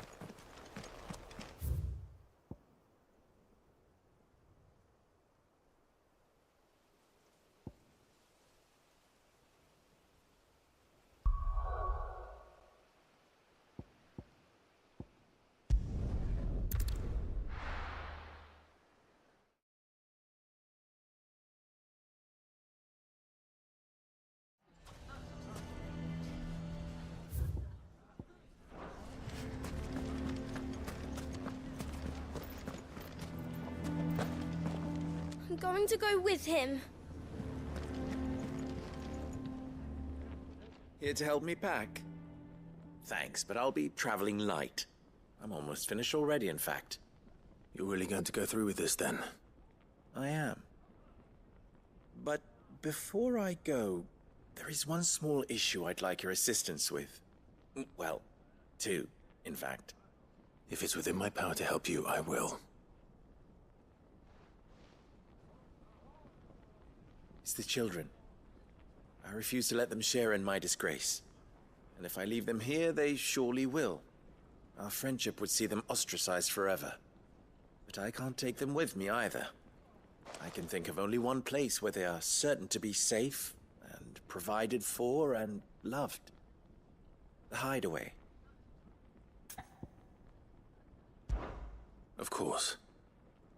The children will be more than welcome. Thank you, Clive. I will not forget this. Lubor, are you still here? What is it, Ferda? You look pale. There's been a flood in the Velcroy, a damn big one. The League of Outlaws encampment was completely submerged in ether. What? Every last one of the bastards has turned, and they're headed this way. Bandits are one thing, but Akashic bandits are quite another. The town guard won't stand a chance against them. We need to evacuate. There's no time to lose. Ferda, gather the men. The Akashic may strike at any moment. We must make ready to cover the townspeople's escape. Well, what are you waiting for? Yes, my lord. Clive, change of plan. The children stay with me for now.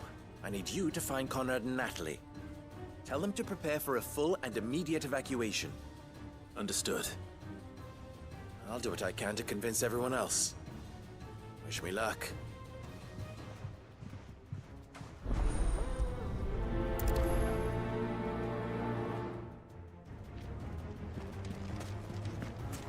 What's in it? You have to listen to me. They're coming. You need to evacuate. Know your place, bearer. Why do they always have to make such a fuss?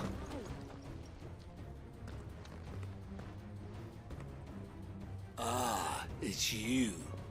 What do you want, Lord Underhill? To pass on an important message. There's been an ether flood out in the Velcroy. The camp where the so-called League of Outlaws were gathering has been swallowed. They're no longer just bandits. They're Akashic now, and they could be here at any moment. You need to begin preparing for a full-scale evacuation right away. Oh, do we? And who was it who gave you this disturbing news, might I ask? Lubor, perhaps? The man spreading the same poison out in the square as we speak. Ой, нахер их вообще, просто нахер их и все, пусть... Вот это в общем. Some twisted attempt at revenge, perhaps. If he had not been unmasked, he may well have been elected our leader. A great honor for one of his kind. One he might well feel aggrieved at having been denied. Lord Underhill, forgive me, but it has become all too evident where your sympathies lie. Lubor cannot be trusted, and neither, therefore, can you. Да пусть они, в общем... But for the sake of your people, ask yourselves if there is any chance that this is true. There isn't. You can be certain of that. Now be off with you. Ну и нахер, пусть этот... You're making a mistake. Ну и... If our words will not move them, then we must find another way to help save the town. You're right. Let's speak to Lord Furder. Ой, блин, еще этих спасать, ну нахер вообще, блин. I think we'd better shut up. What's Lubor raving about now?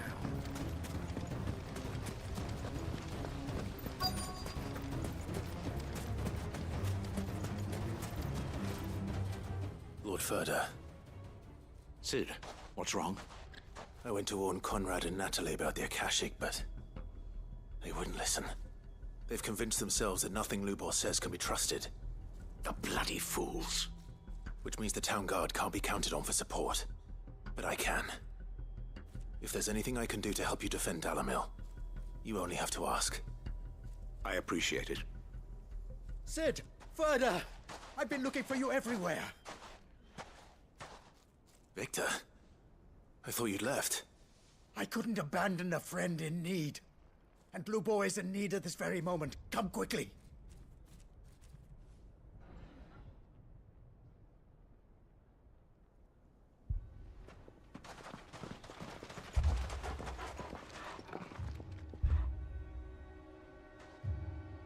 Ё-моё. You have to believe me. The Akashic are coming.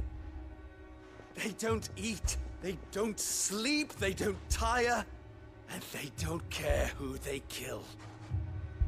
They're unlike anything that's come before. There won't be no parley, no mercy granted. We may have saved the town once, but this is different. I do not ask that you forgive me, but please believe me. If you do not run, you will die. You will all fucking die!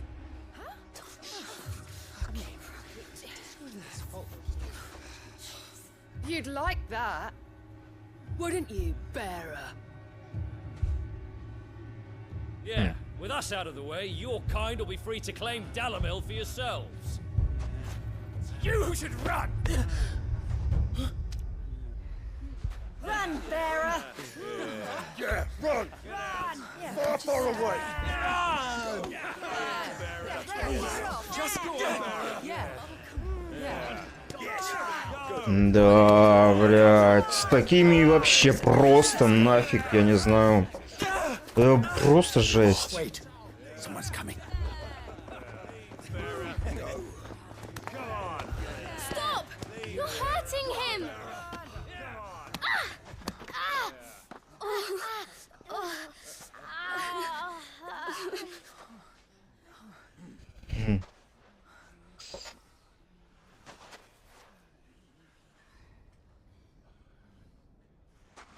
What did Lubor ever do to you? He solves all your stupid problems, and he keeps all of you safe. You know there's nothing he wouldn't do for this town. Who was it who made that cleaver you use every day, Conrad? And what about your counting table, Natalie? Who fixed that? Whose men make sure the streets are clean so all your boots don't get dirty? Who spends all day, every day making sure things run smoothly around here? And none of you ever say thank you. Ever. But did Lubor ever complain?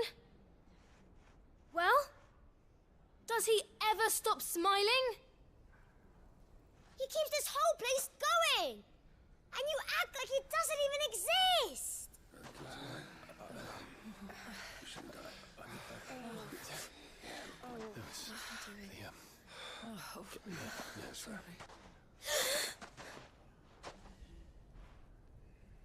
Lubor, we've heard enough. Wait! We will not run. The town guard will not abandon the very place it is sworn to protect. And I will not give up for lost the stores that we labored so hard to fill.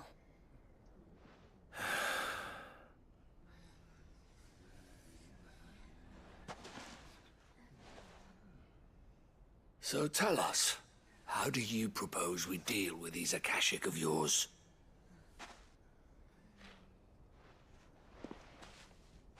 We won't run, but we will fight. All right, then.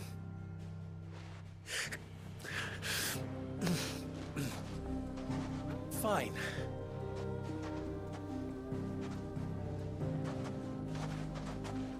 Gather round if you don't want to die.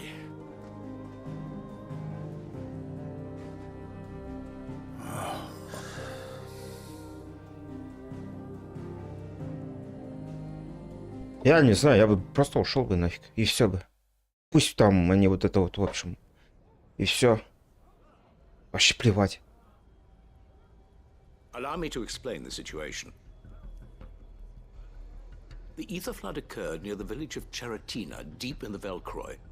The place had been abandoned for years, until the League of Outlaws decided to make it their base of operations. Now they're all turned, and if the scouts' reports are correct, heading in this direction. They are mindless monsters, driven only by hate and rage, and they are utterly unpredictable. With the bandits, we at least knew how and where they were likely to attack. When these creatures come, Dalamil will have the bitterest fight it has ever faced on its hands. The town guard will muster at the north gate. The rest of us will take the south. Both forces will provide men to serve as scouts and messengers, ready to spread word of the size and nature of the Akashic force as soon as it is spotted. And as soon as it has been, we will converge on its position and see that it is driven back from Dalamil at all costs. Conrad, can I count on the support of the town guard? Always. I leave the selection and coordination of the messengers in your hands, Victor. And the command of our men in yours, Ferda. If you would both be so kind. Consider it done. As you wish. Natalie, I would ask that you and your people have the townsfolk barricade themselves inside the bathhouse. And tell the merchant not to waste time securing anything beside the essentials. Preserving life is our one and only concern. As long as we survive, it doesn't matter what trinkets we might lose. Our riches can be regained. And if anyone doubts that, let it be known that the Briar's Kiss stands ready to cover any losses. Very well. I shall tell them. Where do I fit into this plan? Where else but the most perilous place of all? I would like you to travel to the home of our erstwhile League of Outlaws, Cheratina itself. The main host is most likely still there, and Dalamil will not be safe until it is eradicated, root and branch. A little gardening. How pleasant. I doubt it. I have a feeling these weeds will be particularly stubborn. Luckily, so am I. So you are. All right then, we all know what we have to do. Now it's simply a matter of doing it. For Dalimil.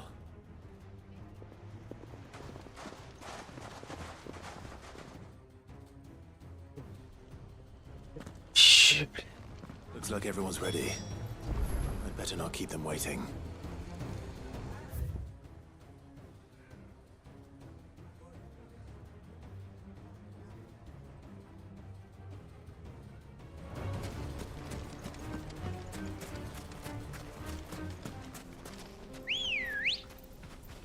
Come on.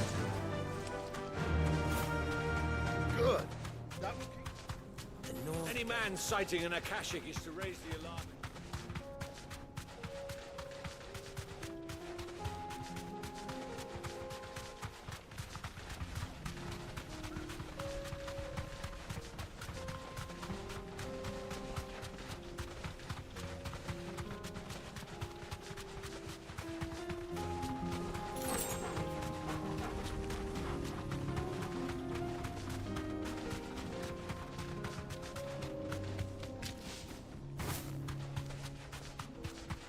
There it is. The flood. But what's waiting for us inside? You deserve a rest.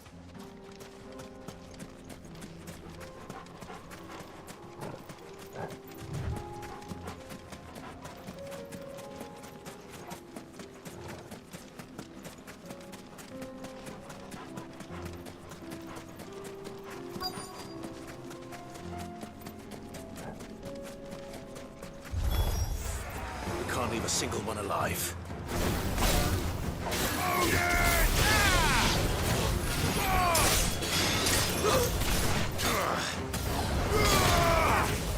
Too slow.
The League is disbanded.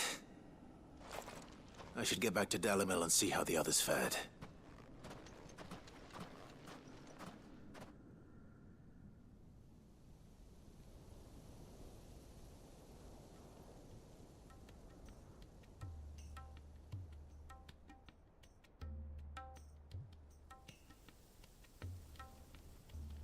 All the Akashic we were able to find have been dealt with. Seems that might be the last of them. Last of them here, perhaps. Lubo, Sir Clive has returned. Clive! What news from Charatina?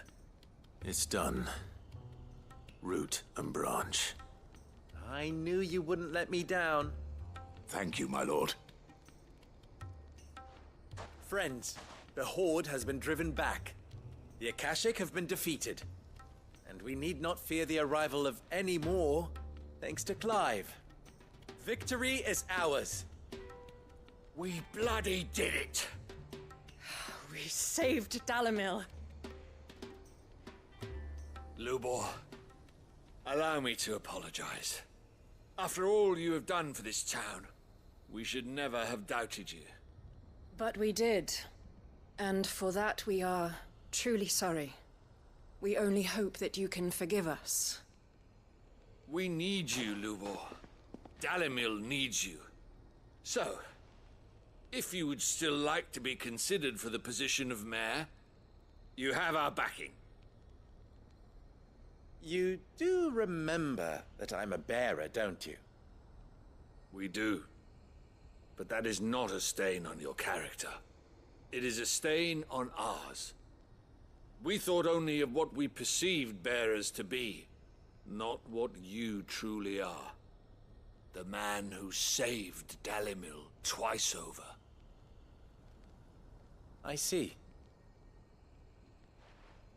But I will only accept your proposal on 2 conditions. Name them. Firstly, that you will both do everything in your power to rally your people to my cause. If the Town Guard and the Merchants League do not accept my leadership, it will be doomed from the start. Unity is the key to defending Dalimil, and I do not doubt that we shall need to call on our combined strength again. When that time comes, I will expect us all to pull together, just as we did today. Of course. You have our word. And secondly, you will accept that if I am to lead you, the mistreatment of bearers must end here in Dalimil. Any bearer within our walls shall be afforded the same rights as any other citizen. They will not be judged by what they are, but who they are. As we failed to do, and came so close to losing everything. We agree to your conditions. And we have only one in return. That you continue to work for the good of Dalimil, as you always have. Condition accepted. Well then, it seems my mayorship is all but confirmed. Do I get some sort of special hat?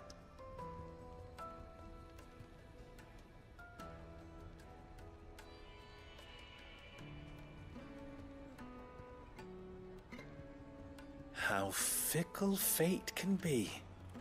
Not so long ago, I had resigned myself to leaving Dalimil in disgrace. And now, I find myself her leader. Here. For everything.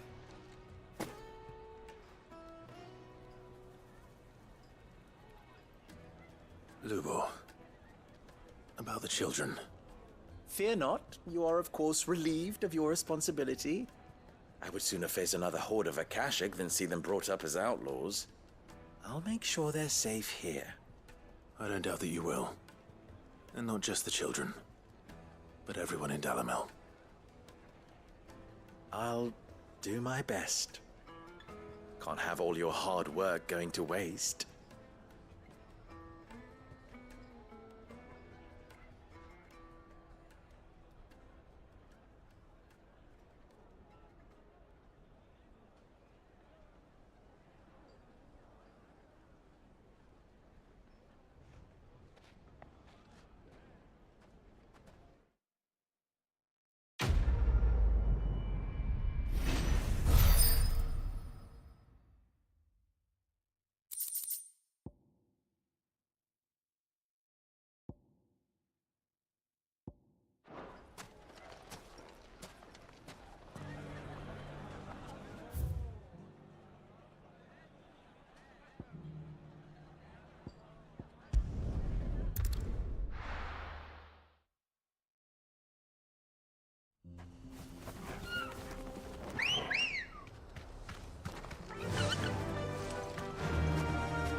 again.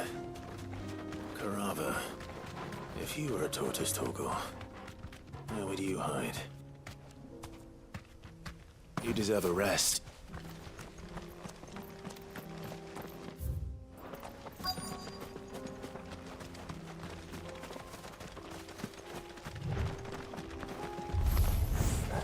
Looks like we found him.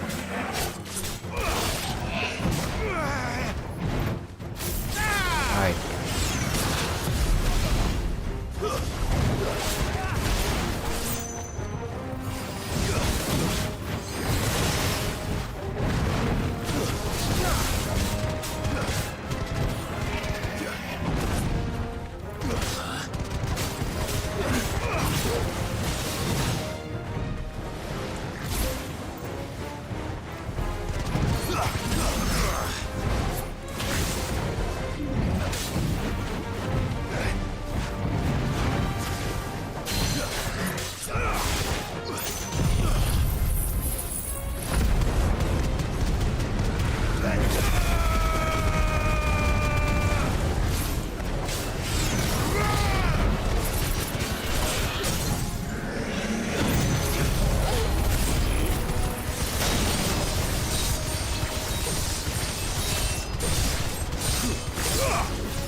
I better get these materials to Mid so she can finish her prototype.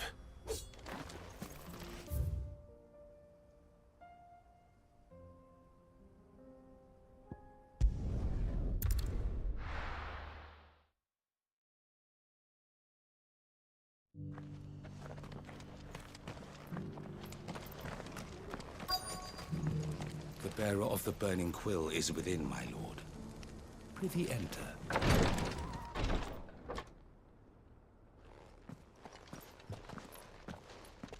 Your Grace, my lord, I trust your journey was not overly onerous.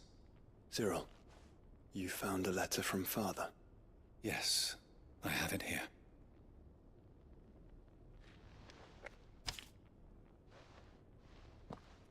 If you would do us the honor, my lord.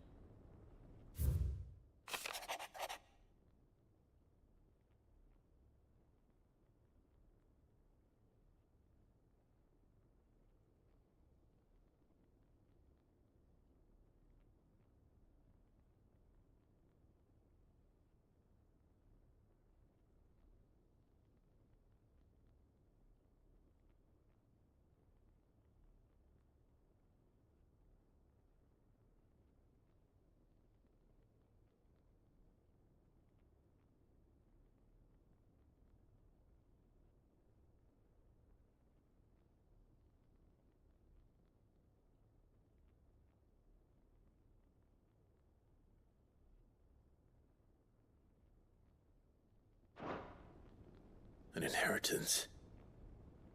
It would seem the late Archduke penned this missive shortly before his passing. The day before we left for Phoenix Gate.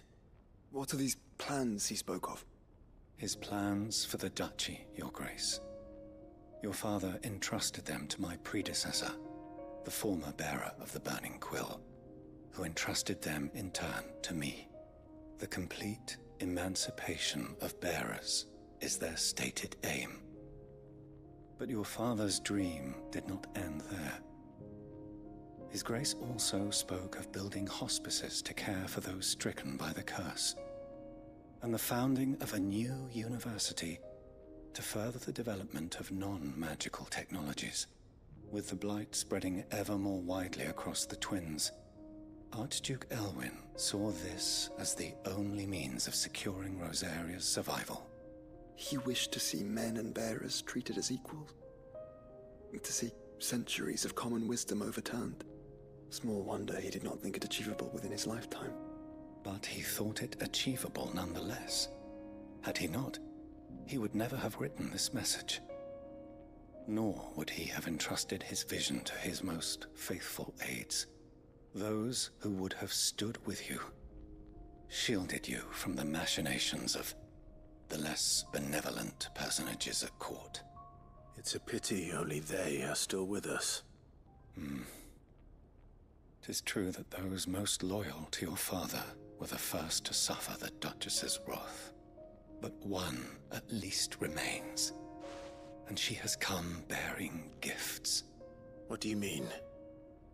Mayhap it is better that she explain, my lord.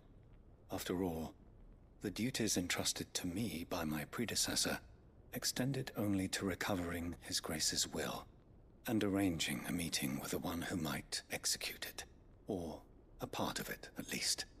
And where is this woman? She awaits you in the archive, Your Grace. Thank you, Cyril. Shall we then?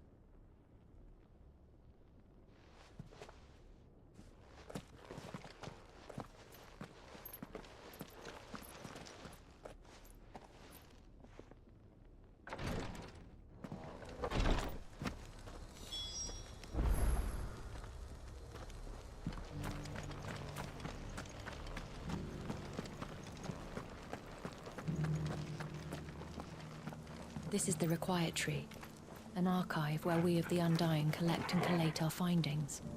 Fragments of Ultima's true nature surely lie buried within these pages. We have only to unearth them.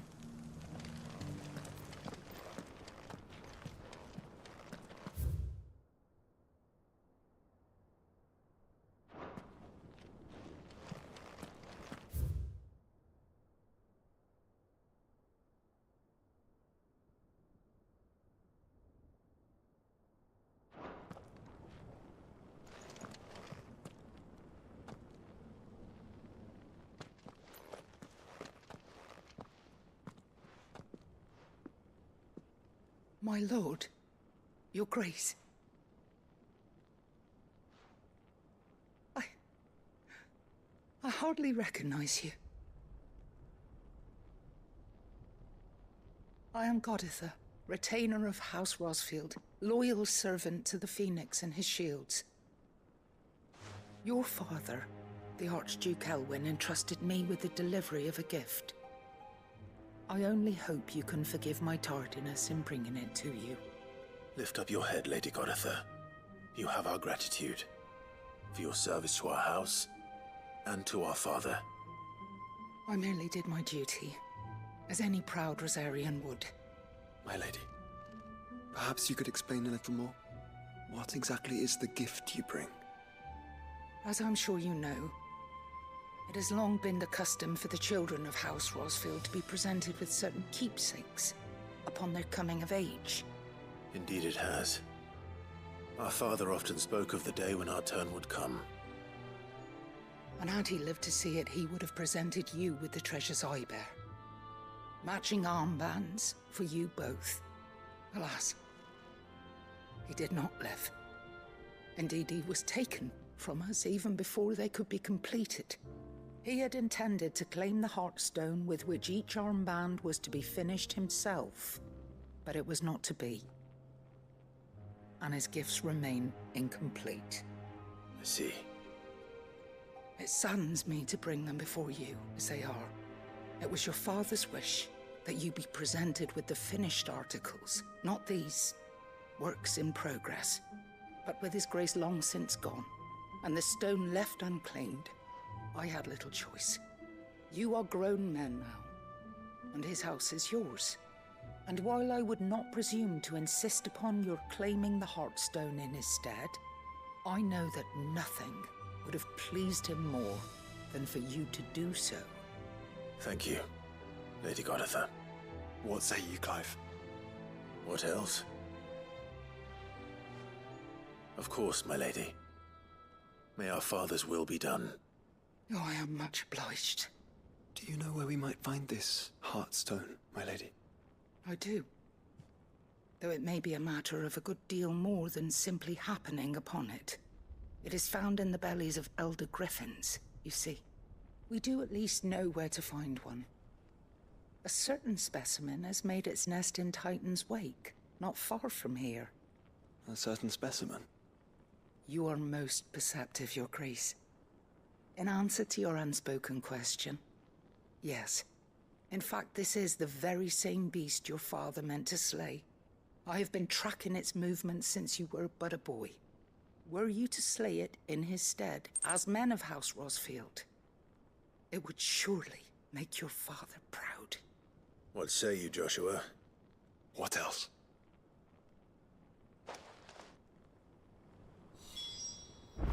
The griffin your father meant to slay is currently nesting in Titan's Wake, not far from here. Slay it in his stead, and claim the Heartstone that he could not.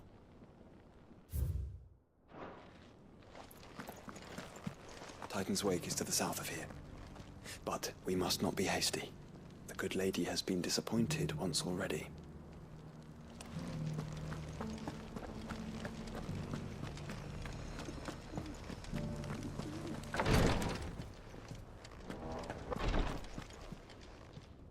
Lord Marquis, if you have a moment. What is it, Cyril? One of our brethren lately journeyed across the strait in order to pursue a new avenue of inquiry in our ongoing investigation. He sent an owl some while ago, but we have heard naught from him since. Was he surveying another fallen ruin? No. The object of his study was a savior cult that has arisen in Ash in recent years. We believe it may have some connection to the Circle of Malleus, an ancient religion that worshipped Ultima as its god. By gaining an understanding of this new faith, we hoped to learn more of the Circle's original beliefs. And so you sent one of your brothers to Ash? A continent teeming with orcs and Akashic? Fully cognizant of the risks, yes. I entrusted the mission to one of the most able of our order, the Third Chair, a master of the arts of combat and survival both. Though he has been silent for some days now, I have thus far refrained from sending any others in search of him, lest they be lost in turn. Yet, it seemed only right to inform you of the situation, given your unique experience of the perils of Ash. For as you so earnestly advised me, it would not do to abandon a man to his fate, when he might yet be saved. It would not. But Ash is a big place. Can you be any more specific? Perhaps. The last owl I received from him mentioned a village where he had heard the cult were wont to assemble. Mickleburg was its name. It lies in the southern reaches of Waloed. If aught ill befell him, I expect it did so there. Right. I'll see what I can do. You are much too kind, my lord. Go then, with my hopes, and may the firebird's flame ever burn in your heart.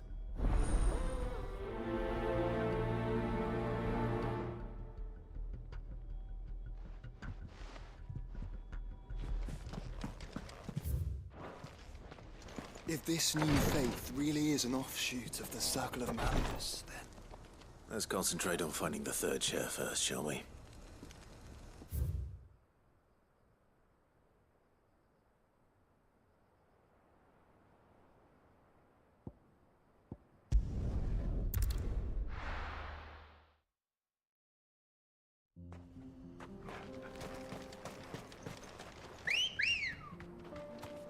Let's go.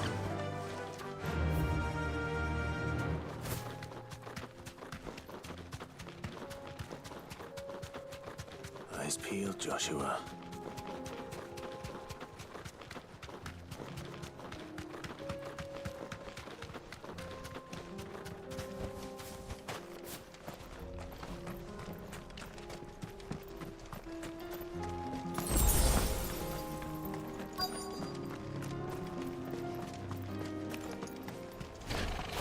inheritance. For House Rossfield.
Is this the Heartstone?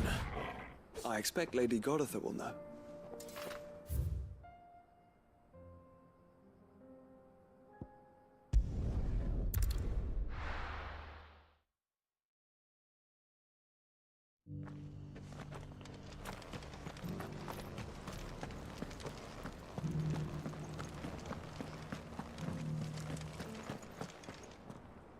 Oh, thank the Founder you were safe. The Griffin is slain now? And the Heartstone claimed.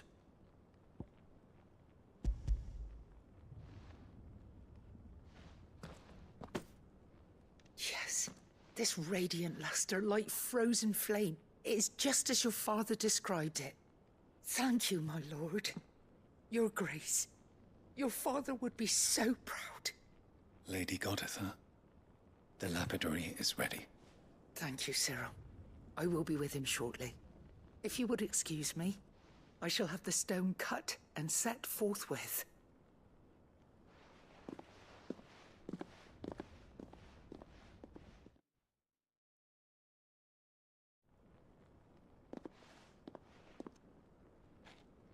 The armbands are complete. Pray, take them. They are yours, after all. Heartstone is harder and more enduring than garnet, or even ruby. It symbolizes unwavering will and devotion. And the graven vines encircling the stone represent the unbreakable bonds between you. It's a message. Father knew we had enemies both inside and outside the duchy. Enemies who would thwart his vision. Only with unwavering devotion would it ever be realized. And only if we stood together, as Phoenix and Shield, as brothers in arms. Only then might those enemies be overcome. Indeed. His Grace knew the enormity of the task he would entrust to you, his heirs. But this was more than just a message. It was a promise. That he would always be with you. Thank you, Lady Goditha, for remaining the steadfast custodian of our father's will. Forgive me, my lady, but there is something I don't quite understand. The Undying told me that after Father died, Mother claimed all of the ducal treasures for her own. Even if the armbands were incomplete, she would surely not have overlooked them. So, how were you able to keep them from her? Because I was the keeper of the vault. Though I was but a lowly servant, your father spoke to me of his intentions for the bands, of the deep love he had for both of you, and his hopes for your future. In the days before the disaster at Phoenix Gate, I discovered that the Duchess had ordered her jewelry be sent away from the castle. It was then that I knew she meant to betray us. I tried to warn your father, but it was too late. When word of the fire reached Rosalith, I knew my time was short.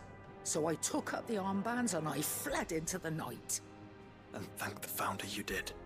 Yet my duty to your father was incomplete. Not knowing what else to do, I followed the Griffin, thinking I might claim the Heartstone on its passing. And so my pursuit continued, until Lord Cyril appeared before me. He informed me that His Grace's will had been recovered, and that his sons were alive and well. Lady Goditha, on behalf of my father and all the people of Rosaria, I thank you for your loyal service. As do I. Thank you, my lord. Your Grace, for coming back to us, for giving my service meaning.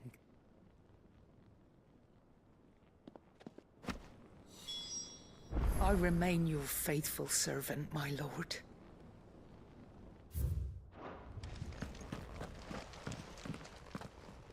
The bands suit you well.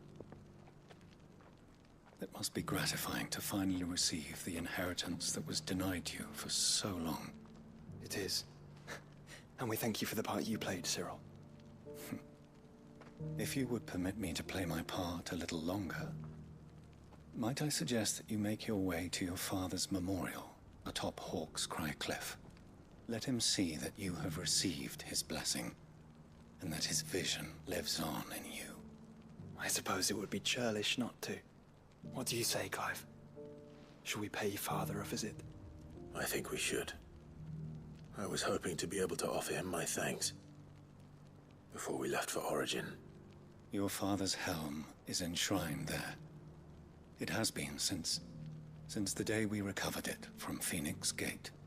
I prithee claim it, for it too is a part of your inheritance, and I do not doubt that your father would prefer it in your hands than perched upon some lonely rock. Thank you, Cyril.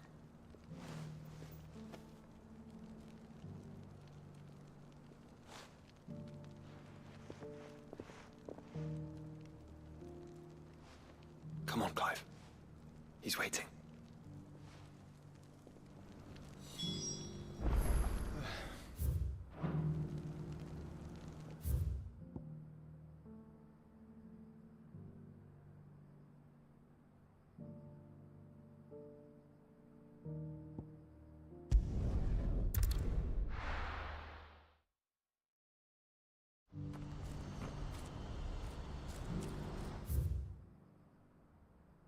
Do you see that too?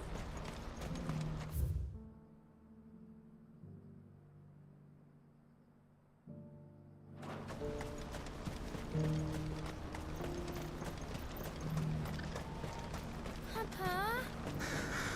What is it? Don't ask me. Oh, please. Just make it stop. I'm scared. It's all right. I'm here.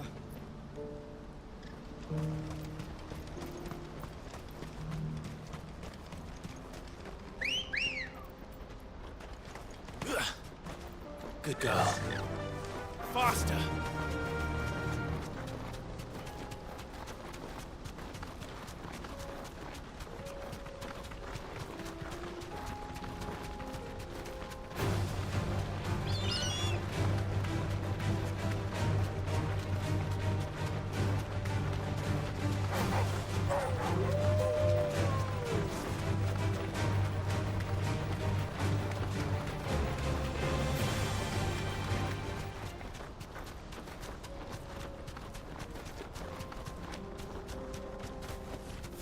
You deserve a rest.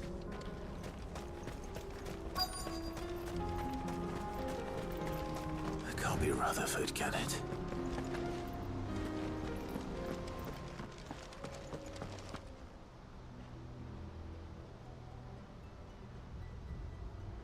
Turncoats and cowards, the lot of you! If it's a fight you want, it's a fight you shall have! Allow me. I don't need your... Please, Field Marshal. Oblige him. This won't take long. You're right. It won't. Men, finish him.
A little longer than I'd have liked.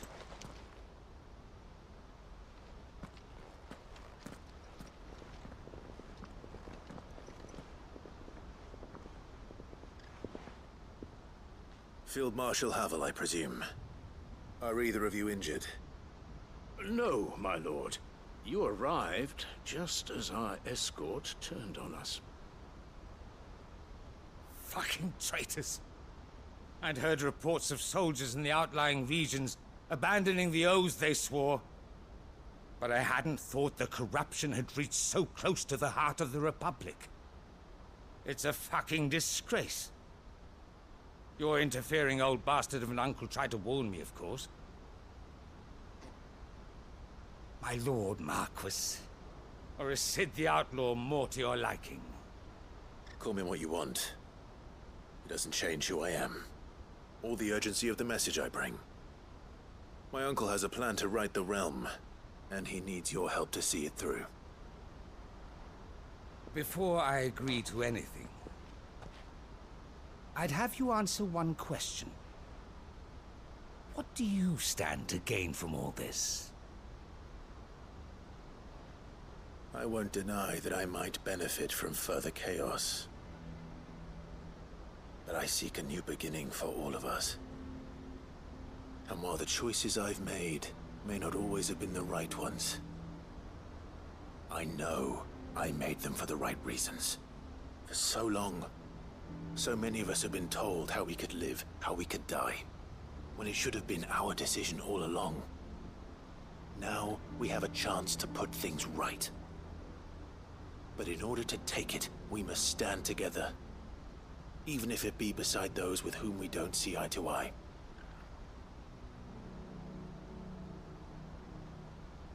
Certainly not the words I expected from an outlaw. But perhaps your uncle was right.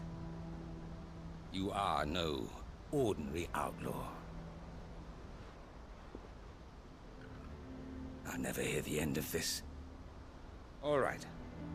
I'll start by ordering my most trusted guard to bring the Dhalmekian fringes under control. Next, I'll make contact with my counterparts in the Imperial Army and see if I can't convince them to try and restore order in their own territory. Thank you, Field Marshal. But they are not the only ones we will need to convince. What do you mean? I don't doubt that I can bully some sense into a few generals. But those they answer to require a different kind of persuasion. And when it comes to honeyed words, well, we will need an envoy. One who can court even the most stubborn of statesmen. You, perhaps. I'm flattered. But I'm no diplomat either. And I have other problems to attend to. What we need is a skilled arbitrator. And I may know just the person. Is that so? And would he happen to be an outlaw too? Of a different kind, perhaps. Well, beggars can't be choosers. I suppose we'll all have to find a little of the outlaw in ourselves if we're to make it through this. Very well. Send your man to me right away. I shall.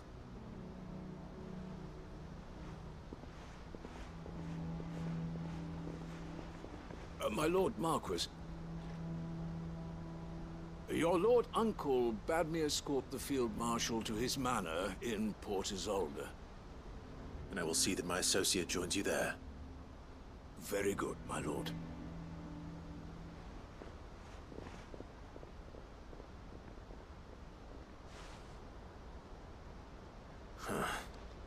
An envoy. I'm not sure I'm the man to talk anyone round. I can barely convince my brother to take his medicine. No. This is a job for someone with experience. Someone like Quentin. I hope I can convince him at least.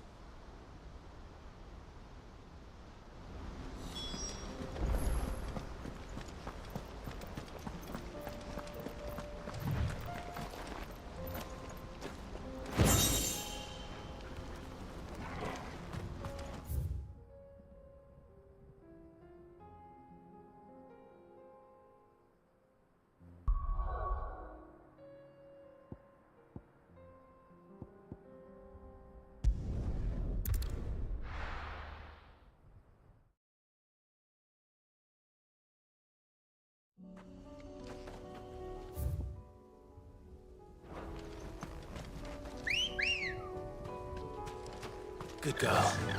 Faster! Unwavering will and an unbreakable bond. Do you really think we're strong enough? To save the world? Of course. To have overcome Father's political enemies. Of that I'm less certain. Especially knowing what we know now. What Mother was truly capable of. But perhaps these bands would have helped. Knowing he was with us would have made all the difference.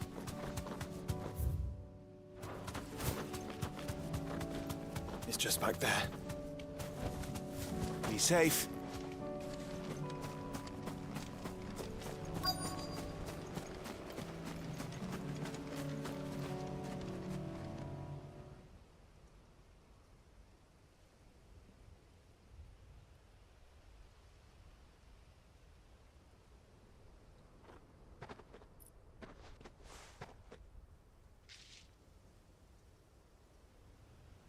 Father always fought for what he believed was right.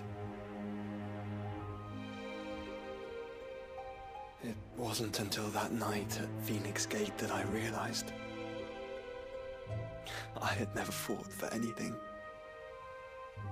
I always had someone else to do the fighting for me.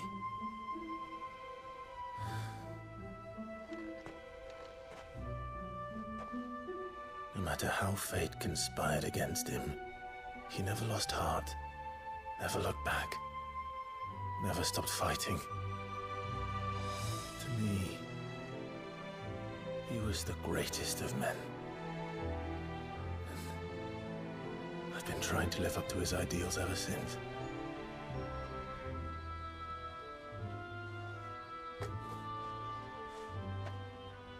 We all have, Clive. We all have. And we'll keep trying. Because that's what he would have wanted.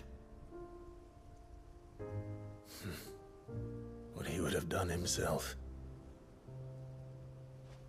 Even if it meant standing against the very gods in the heavens. I shall be borrowing this, Father, if I may. That you might watch over us as we follow in your footsteps.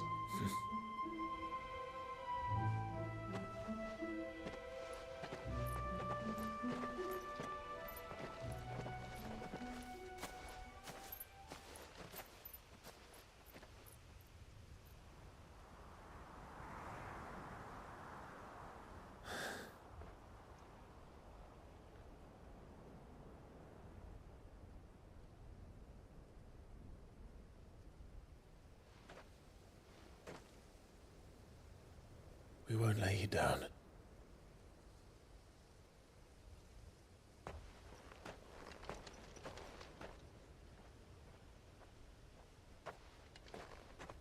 Onward then? Onward. To the end. And to a new beginning.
Quentin, I have a proposal for you. Do you now? Something tells me you'll be asking more of me than a cask of Gotand gold. Go on then. Propose.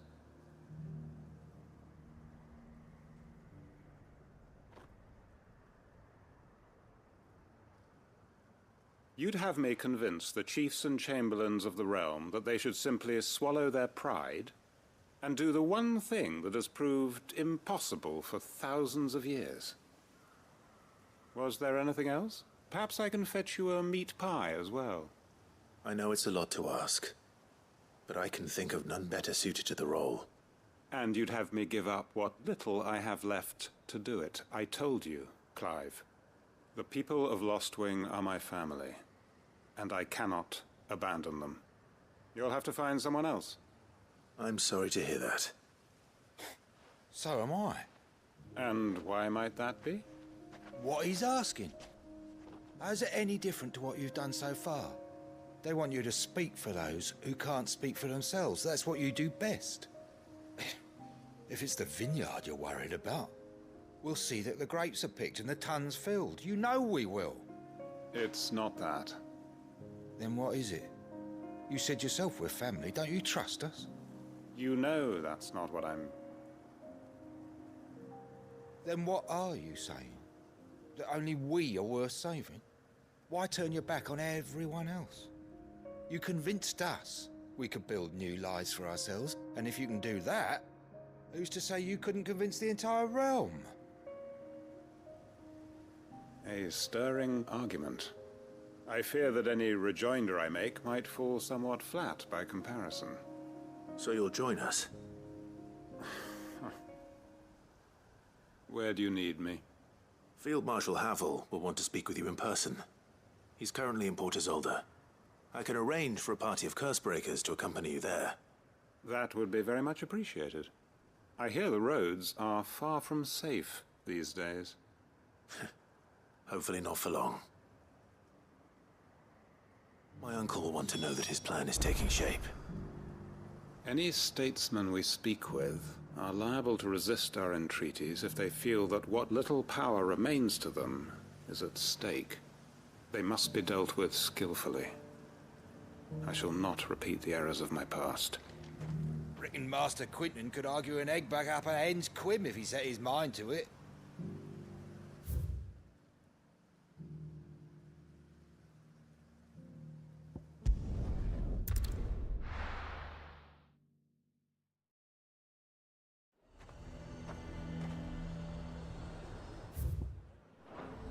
Nazir might have... Used to have mentioned where in Northreach he'd be testing this recruit.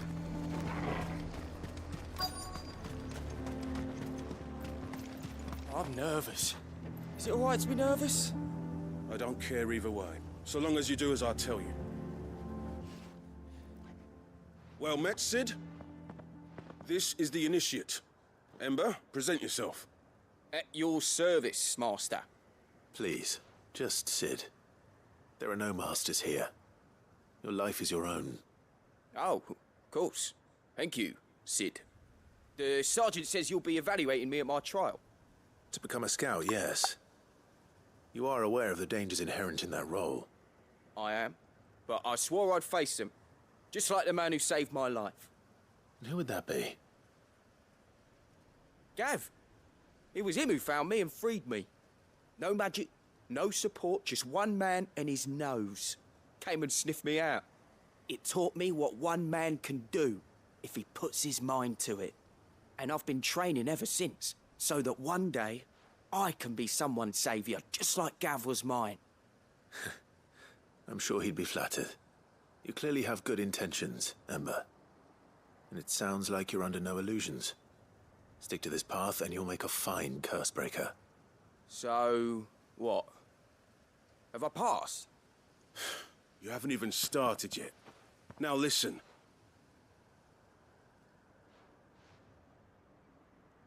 Not far from here is an Imperial lookout, Eastwatch. The guards there record all their sightings in a logbook. You are to find it and bring it here. And bring it here, right.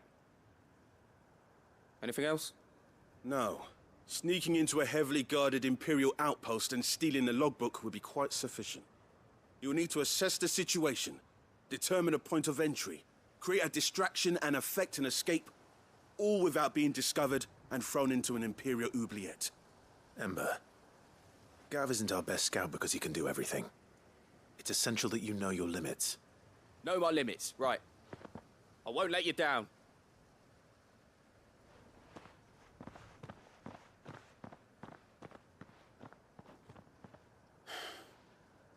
It shouldn't be as dangerous as I made out. But keep a weather eye on him all the same, would you? On my way. All right, Ember. Impress me. Even now, the capital has moved. The Empire keeps the watchtowers overlooking royal meadows and the Sea of Grace manned. But only by a skeleton crew. It's a trial, not a death sentence.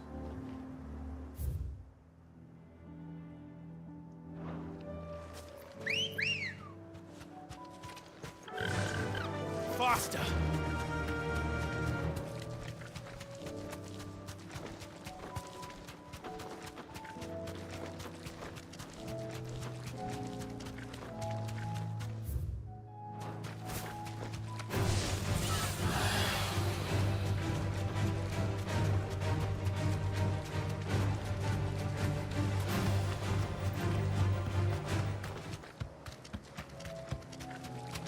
These are clean kills.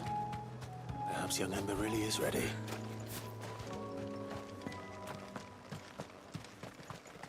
Or maybe not.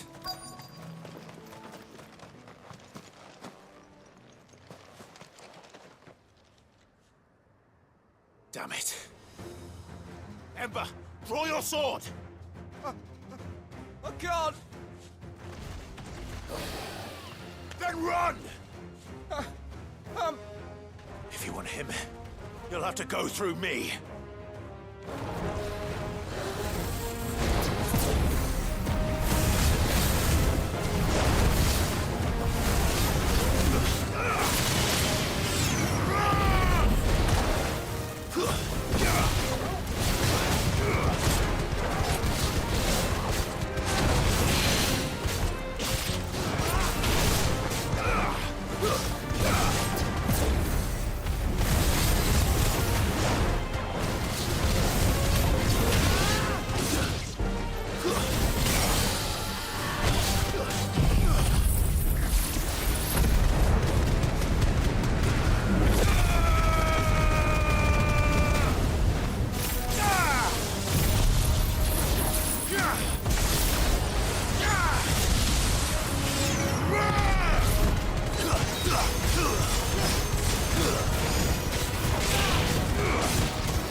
Ember, are you...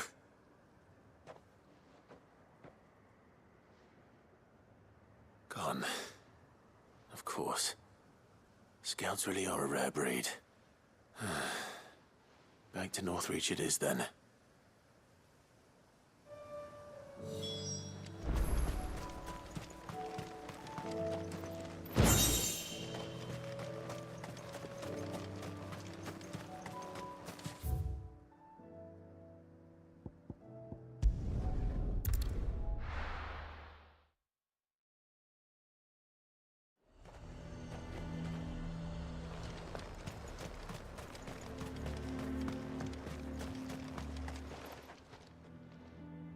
I didn't expect you back so soon.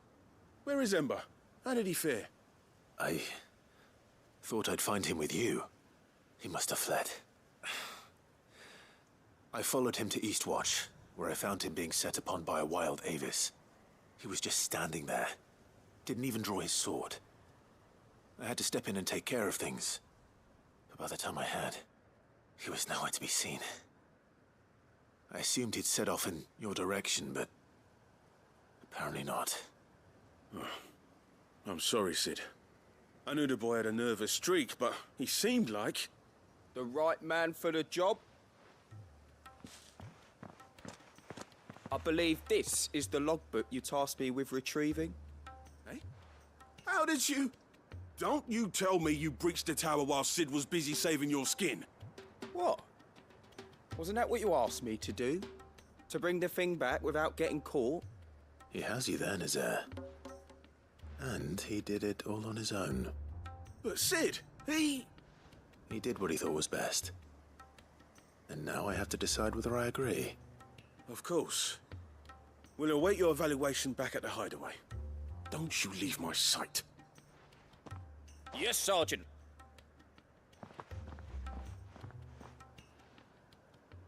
Забавно. This won't be an easy decision. Да.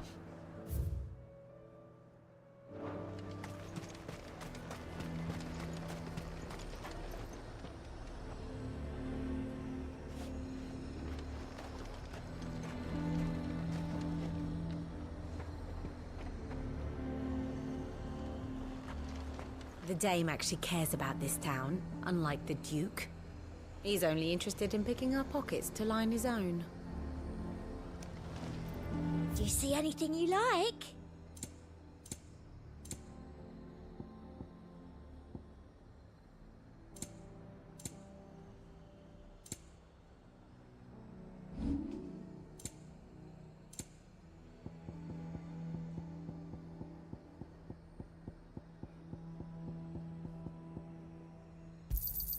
Thank you. I doubt you'll get more than that in the capital. And a fine, fine day to you. The garrison is threatening to pull their sentries from the markets if we don't... I would speak with this Duke about the command. Saw the captain just now. Wasn't wearing his uniform. Because he handed it in along with his sword. Said he'd find a better way to protect the town.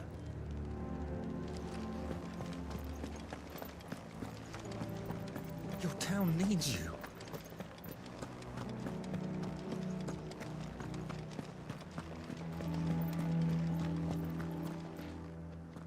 Do you have a moment, Clive? What is it? It's the Duke, unsurprisingly. His Eminence has assumed full control of the garrison and put every able-bodied man to work on the fortifications. The town was left all but unguarded, so Philippe was compelled to form a citizens' watch to fill the void. And though my dear boys have been characteristically willing to assist him in this, they want for bodies. So I was wondering if you would lend them your strength, that the people of Northreach might sleep easier, if only for a few nights. Of course. Whatever you need. Thank you, Clive. What would I do without you? Philippe told me he had men stationed at... Where can I find the mistress of this establishment? Here, my lady. To whom do I have the pleasure of speaking? My name is Sabine. And it is my displeasure to be the daughter of the Duke of Oriflamme, who I understand is causing you and your town no small amount of trouble. I wish to speak to you about what might be done. Very well. Let us speak. I trust you'll forgive me, Clive. Absolutely. Our conversation can wait. Please, proceed. As you know, my father is a most overbearing and supercilious man, and I join you in objecting to his every action. Indeed, I owe you my thanks for continuing to argue against his reckless plans. Yet I fear he is not one to be swayed by reason. No. He must be made to face the consequences of his actions. And who would make him do this? I would. Myself and several other like-minded individuals.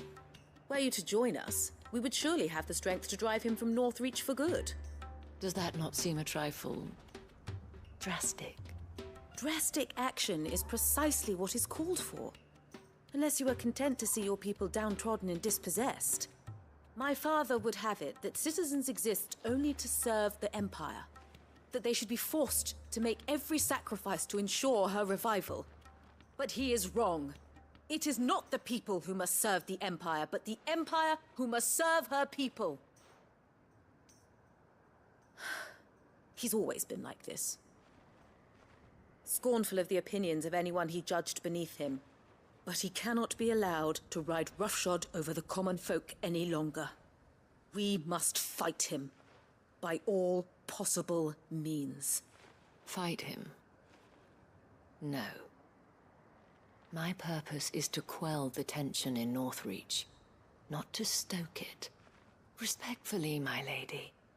Our only chance of saving this town depends upon every one of us uniting against our common enemy. Your father and his followers included. While I understand your frustrations, I cling to the hope that he may yet be won round. False hope, I assure you. But I see that your mind is made up. I shall bother you no longer.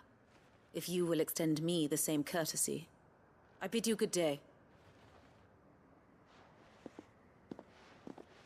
She certainly has spirit. Indeed.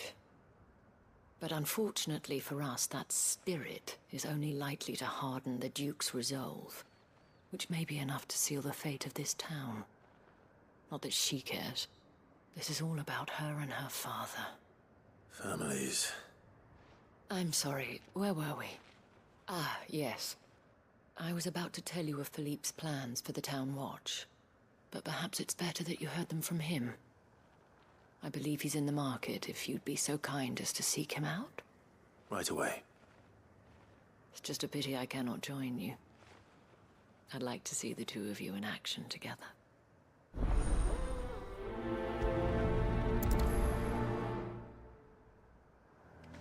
The task of organizing the town watch has been taking up a great deal of Philippe's time of late. And the rest he spends guarding the main gate to the markets. You'll find him there, most likely.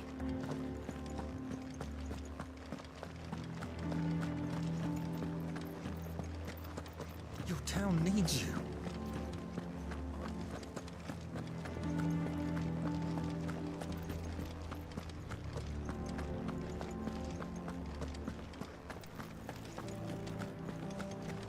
What does the dame have to say about all this?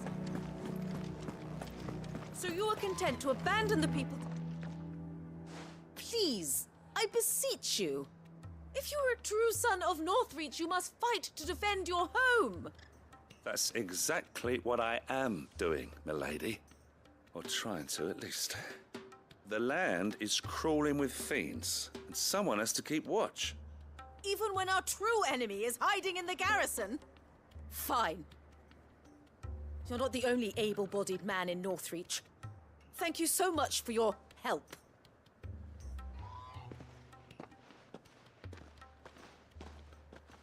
She cornered you too, then? Could hardly get a word in edgeways. Like father, like daughter, eh? She made an uninvited appearance at the Vale earlier, hoping to convince the Dame to join her in fomenting rebellion. I bet that went well. Her ladyship seems to have a way with people. Anyway, what brings you here? Our mutual friend thought you might welcome some help. Oh, she did she? Right as always. In fact, you're just the man. We've had some reports, you see. Sightings of, you know what. They're back. Seems that way. All over, too. We haven't been able to confirm anything yet, but if you're willing, you could go and see what's what. Right. Where should I look? You know Grieger's Weep? One of the sightings places them somewhere on its shores. I'm on my way. Thank you, Clive. I'll look into one of the other sightings. Let's rendezvous back here later.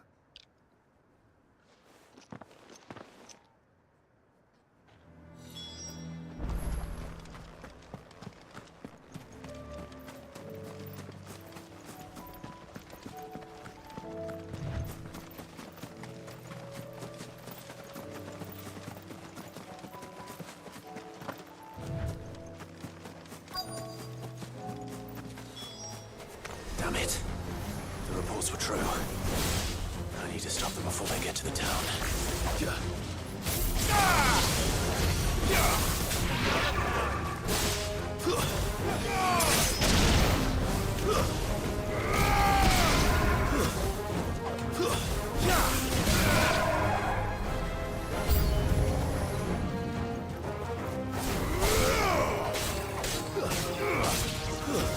Stay down!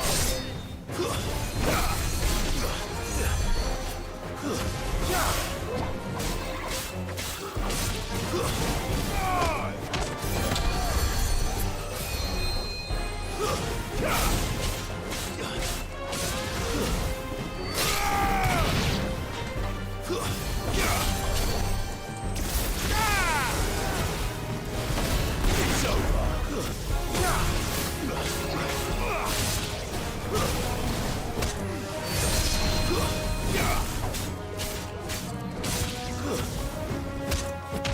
Farewell!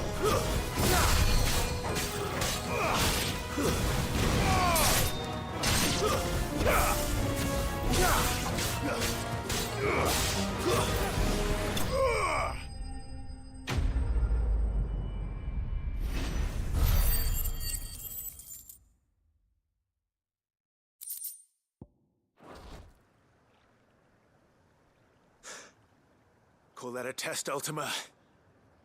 Clive, it's me. Are you all right? I am.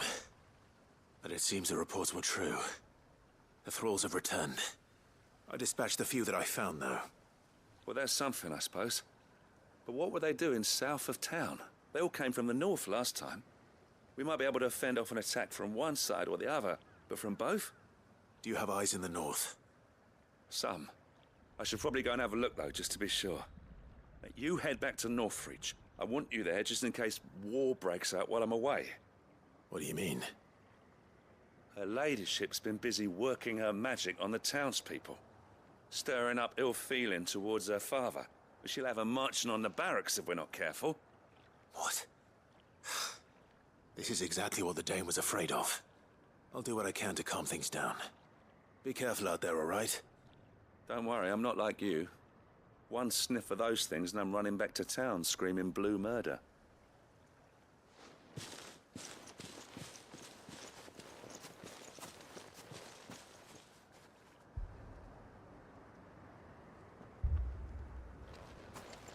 Do you not see, Father? The people of Northreach have given enough, and only a fool would ask for more. Listen to me, Sabine. Where would our people be without their country, hmm? The Empire is their sword and their shield. It is she that ensures they can live without fear. And now she teeters on the brink. Without their sword, how will the people fight? Without their shield, how will they protect their kin? Can the unarmed stand against the advancing hordes? No. But there is yet hope. A new shield, a new sword. A new empire. We can rebuild Sandbreck, just as great Grieger wills it. Perhaps we could, Father. But we don't want to. Not if it is built on the broken backs of the people. Please, let us not quarrel in the street. You must see that no good will come of this. Our fight is not with each other, but with the threat that draws ever closer to our gates. A threat that your sword has yet to rid us of, Your Eminence. You will hold your tongue, whore. You may have filled my daughter's head with your heresy, but I will not be corrupted. Corrupted? Your daughter's opinions are her own, as you would know if you had ever deigned to listen to her. At least I hope they are your opinions, and not posturing born of a family feud. Northreach deserves better than that. Northreach deserves better than you, Carla. Yes, I know who you are. The slut of Twinside who bedded a Brandit. Jealous, are you? That a woman might choose a bearer over a pious man of Grieger. Clive! I met a swarm of thralls coming south from Oriflamme. Hundreds of them. Too many to count. No. Work on the fortifications has scarcely begun. We will retreat to Caer Norvent and there make our stand. Did you hear me? That was an order!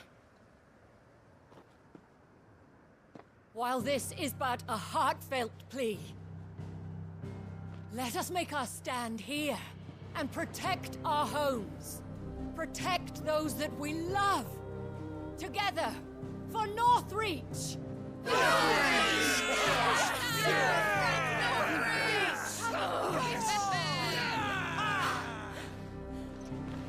You heard the dame. What are we waiting for? Pikemen to the gates. Archers to the roofs. Quickly, come on!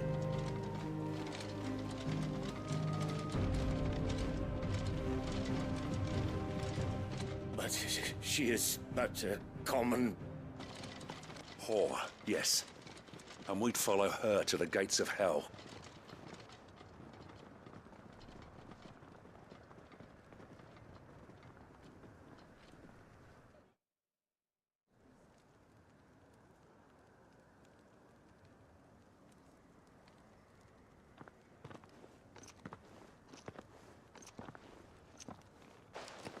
The men have their orders, and they look like following them. I got them spaced out at regular intervals. Whichever direction the thralls strike from, there'll be someone there to meet them. Thank you, Philippe. Rest assured the people will play their part. The herbalist has donated her stock of medicines to me. Should any of your men be injured, take them to the Vale. We'll see to them there. Thank you, milady. I will. I'll play my part too. You still want for numbers. Unlike the enemy. I only hope I can go some way to evening the odds. Philippe, can I leave the south in your hands? I doubt the thralls by the lake were the last of their number. Of course. I'll lead a party down that way so we don't get taken by surprise. What about you?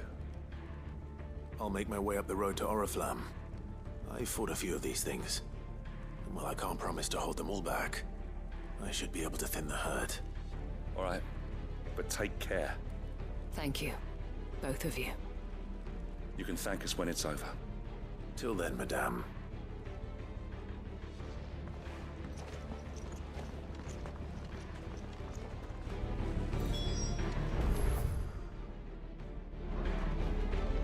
I have served the Duke for many years, and I hope to do so for many more. But I cannot turn my back on these people. Our people.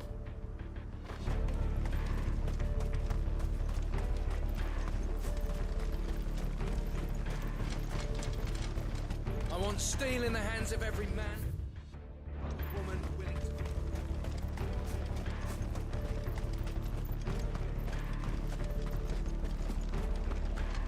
If any get by, you can trust we'll be here to meet them head on.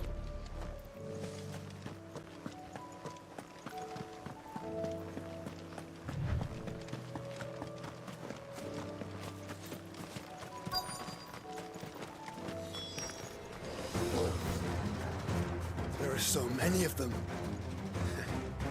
Not for long.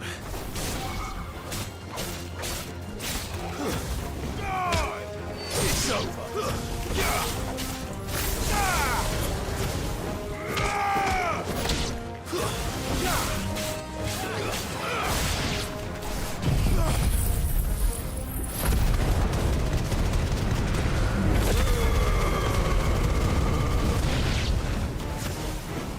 Is it over? No. It's only just begun.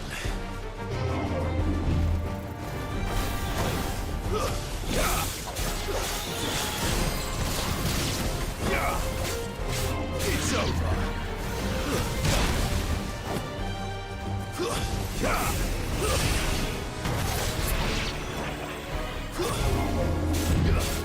Too slow.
That looks to be the last of them. I wonder how the others fared. Better hurry back to town.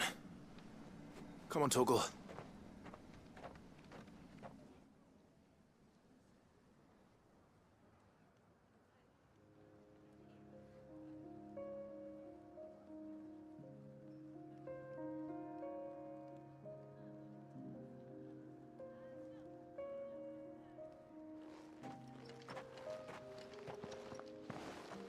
Clive, it's good to see you. And you. The road to Oriflamme is clear. How did you and your men fare? Well, we ended up fighting for our lives down by the lake. Took a few nicks, but nothing the girls of the Vale can't put right. Glad to hear it. Well, it seems we've survived. For the time being, at least. I thank you both for answering the call. You were right. And I was wrong. About everything. I had thought that the only way to unite the people was under the banner of Empire. That without a strong hand to guide them, they would drift apart. To be borne hither and yon by the eddying currents of fate. But you brought them together. Not by force, nor by the exercise of goddess-given authority, but by simply being one of them.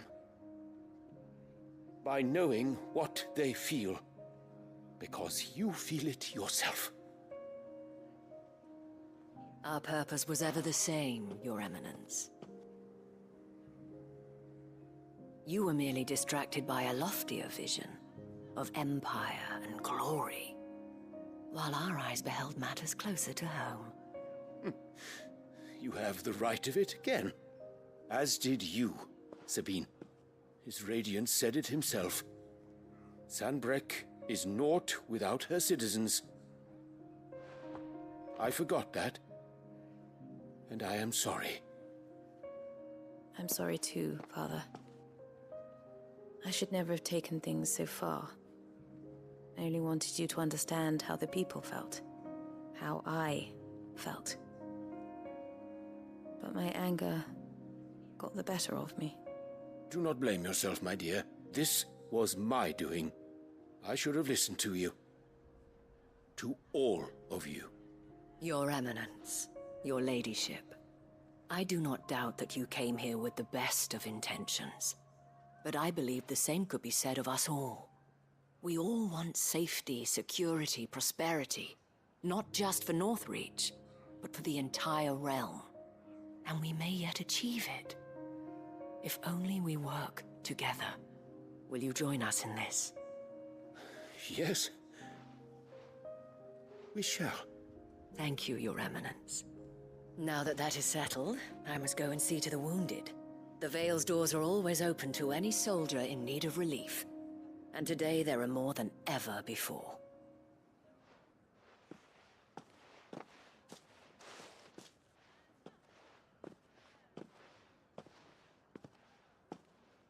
Madame Isabel is a rare soul indeed.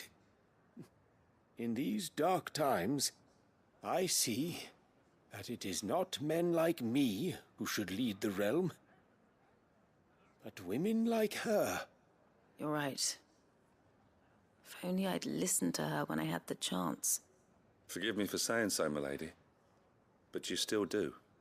The dame said it herself. We can turn things around. We just have to work together. And that goes for you, too. You're one of us now. One of you. Well said, Captain. Let this be a new beginning. Not only for Sanbreque, but for us.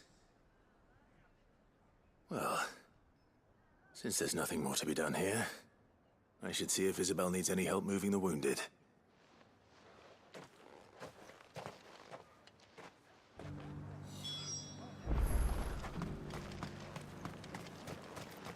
You too are a friend of Madame Isabel's, are you not? A sellsword won over to the cause by her brave example. Remarkable.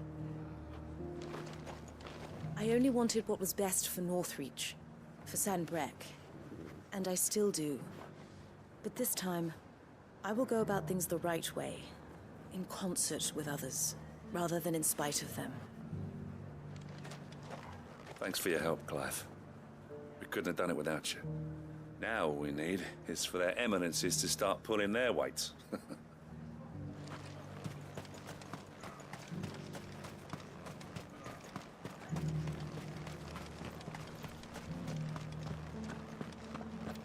There's no need to worry any longer.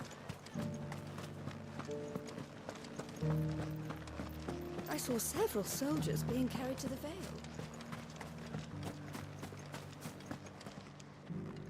How goes the treatment of the wounded? I'd be happy to man one end of a stretcher if it would help. You've helped quite enough for one day, Clive. Thank you. Don't mention it. Oh, but I must. After all you've done for this town, it is the very least you deserve. Tell me, if Northreach had fallen, what would you have done? A woman of your means could find a home anywhere in the realm, but I sense you would rather have died here. It's a long story. For you, madame, I have all the time in the world.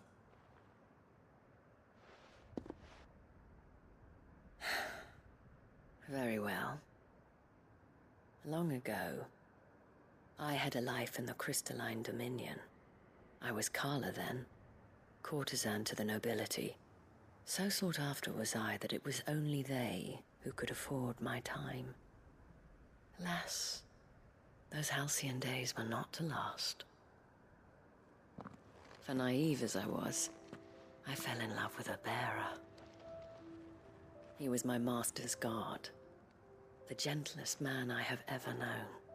After they discovered us together, he was whipped bloody and forbidden from ever looking at me again. And so we fled. Not that we had anywhere to flee to.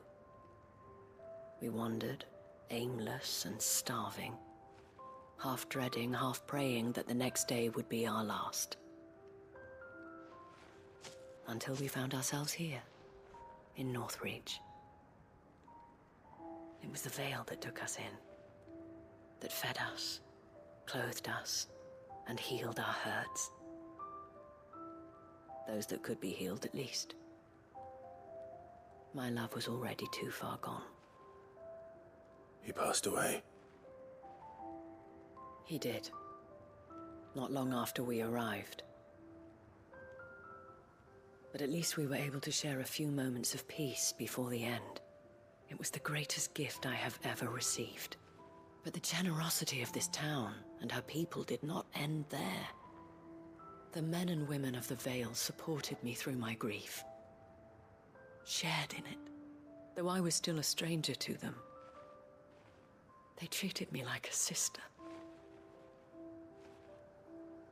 And so I swore that I would always do the same. That I would return the kindness that Northreach showed me. That I would repay my debt to the Vale.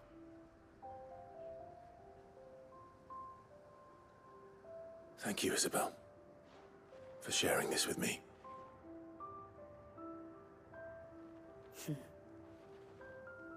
You're a lot like him, you know.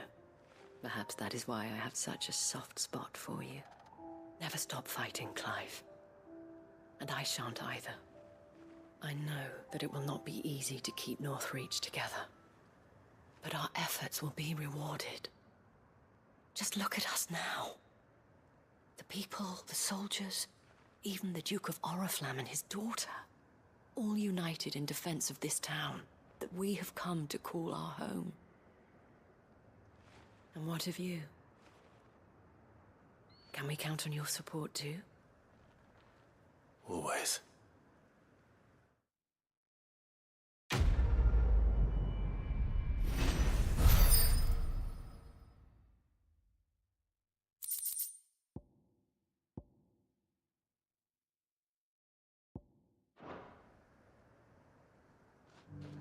We have brought Northreach together. Now the fight begins to keep her together.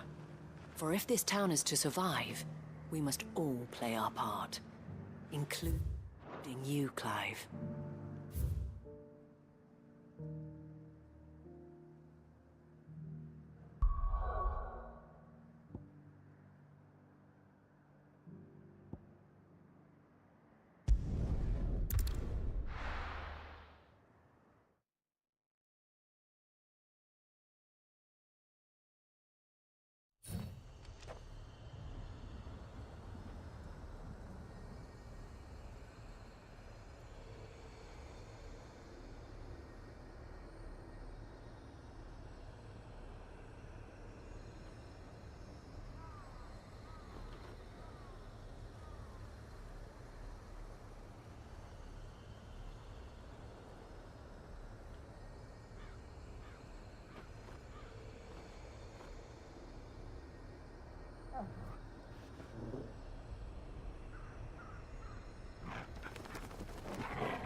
Run like the wind.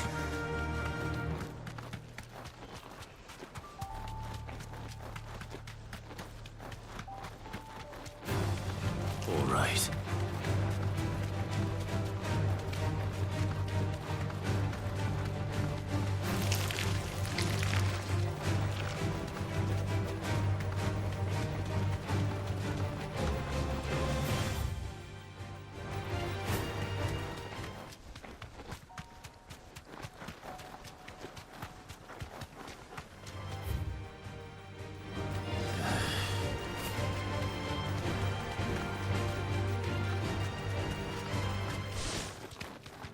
Thanks, girl. Might this be Nickelbug?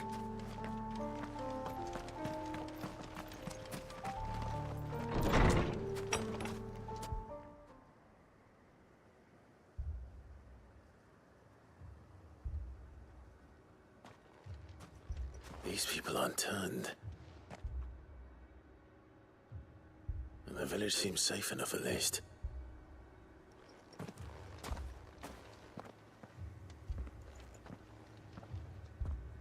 What is going on here? Ah. Did you too heed the call? Heed the call? No, I came here looking for someone. To be honest, I wasn't sure I'd find him here. Let alone all of you. Is that so? What are you doing here? Is this where you live? It is my home. The others, they heeded the call. You keep saying that. What do you mean? They came here to perform the rite, just as King Barnabas instructed. This village is their altar, where they shall cast their souls upon the gentle waters and give themselves to the Lord. Give themselves? Oh, Lord, cleanse us of our sins. Let us be reborn in your loving arms. Free us from the torment of this mortal realm. They want to be saved. Forgive me, but did another foreigner like me come here? He was probably wearing a cowl. You mean the traveler from Storm? Yes. He's staying at my house, toward the rear of the village. Thank you. If you don't mind, I'll go and greet him. They seek the same salvation Barnabas did. At least the third chair still lives. Let's go and find him. Your friend with the cowl has been staying with me. Please, make yourself at home too, traveler.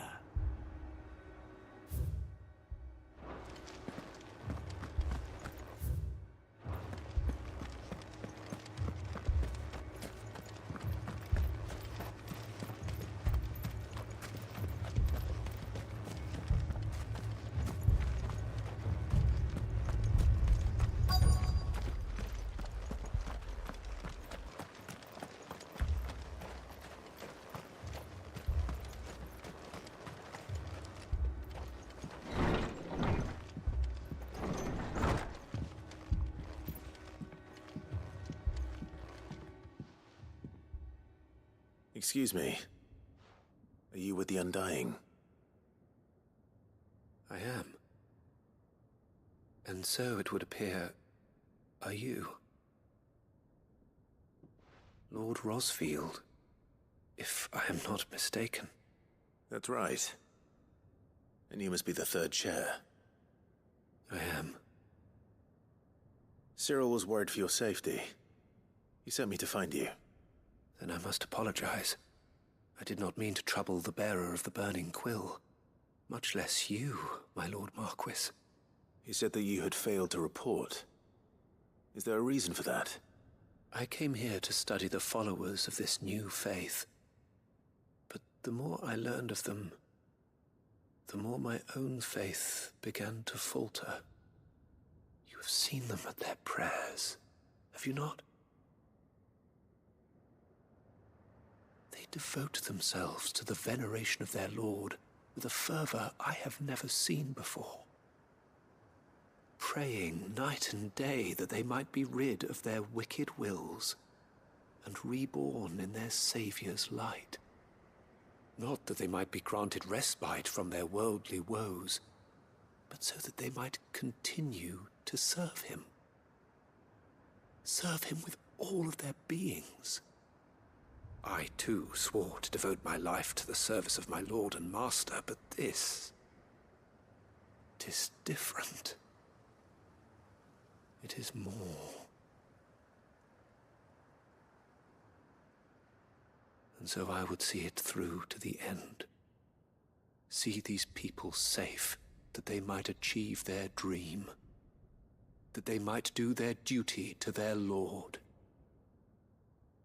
even if it should keep me from doing my duty to mine. You do understand what their dream is, don't you?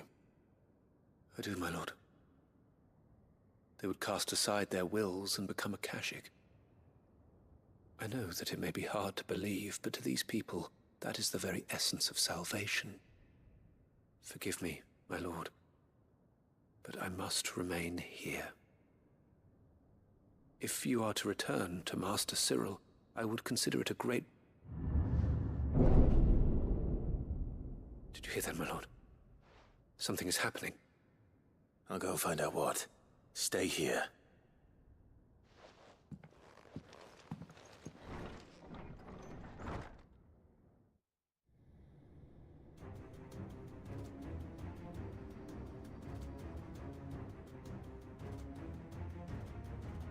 An ether flood. Oh no. There must be something I can do.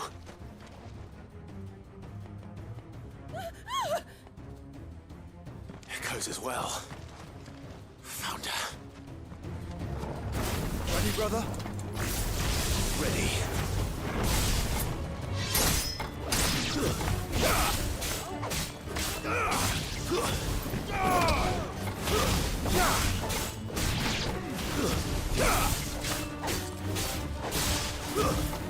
Stay down.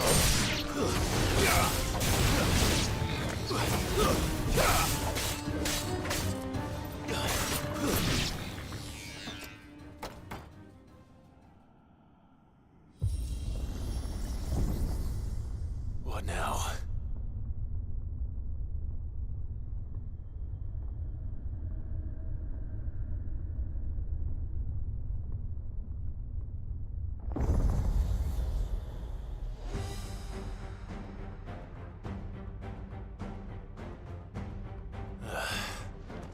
We meet again. I've killed your kind before.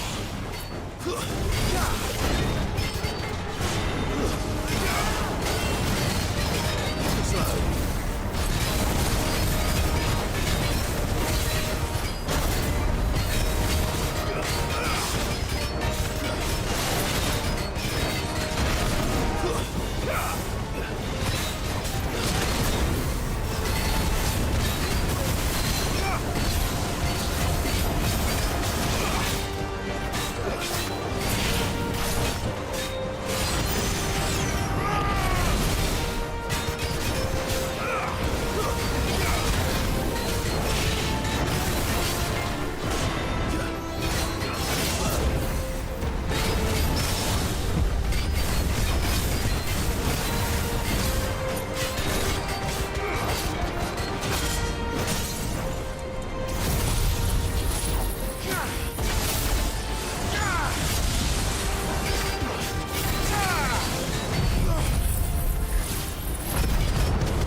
over.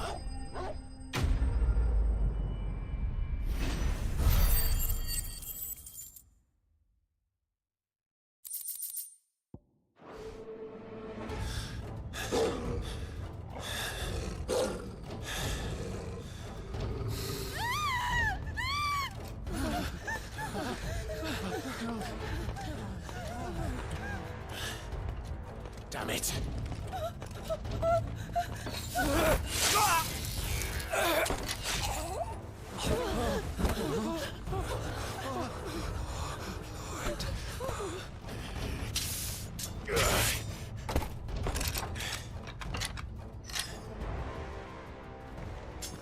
Don't you die. Come on, speak to me. I had to save them, that they might have a chance to find true salvation by devoting themselves to the service of their Lord, just as I did when the Undying plucked me from the gutter and gave me a cause to believe in. A duty to serve was everything to me, and I would not deny them that fulfillment, even if they must become a Kashik in order to achieve it. Forgive me, my Lord Marquis. I did not mean to trouble you with this. My findings. Could you deliver them to Master Cyril for me? Of course. Your duty will be done.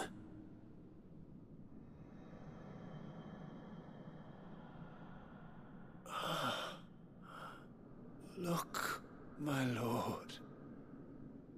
They are saved.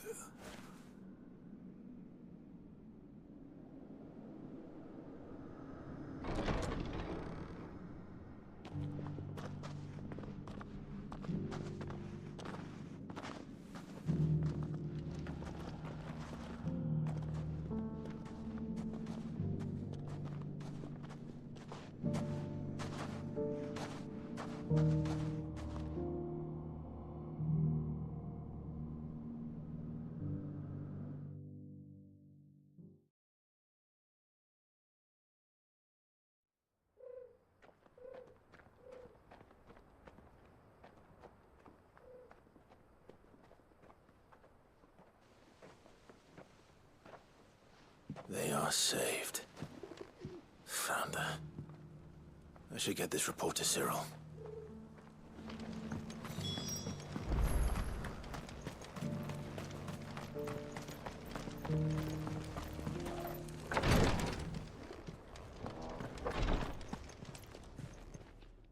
My Lord Marquis, welcome back. I am glad to see you hale and whole. I met with your third chair, Cyril. He bade me deliver his findings to you.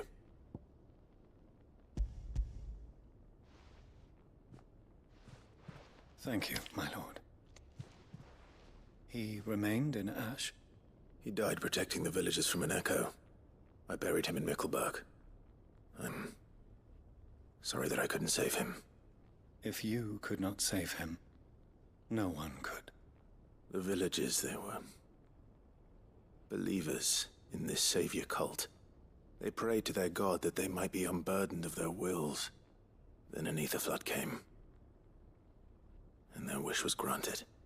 Your brother sacrificed himself that they might live, even knowing that that life was death by another name. Then he perished defending liberty. A hero's end. For the right to choose how one dies is no less sacred than the right to choose how one lives. Sid would agree. He wanted to build a world where people could die on their own terms. A noble ambition. To die for one's cause is the most perfect expression of one's faith. It matters not how misguided others might judge one's decision to be. Only that the decision is one's own. We live according to the teachings of our order. We believe in them, we protect them, and yes, we die for them. For better or worse, that is our creed.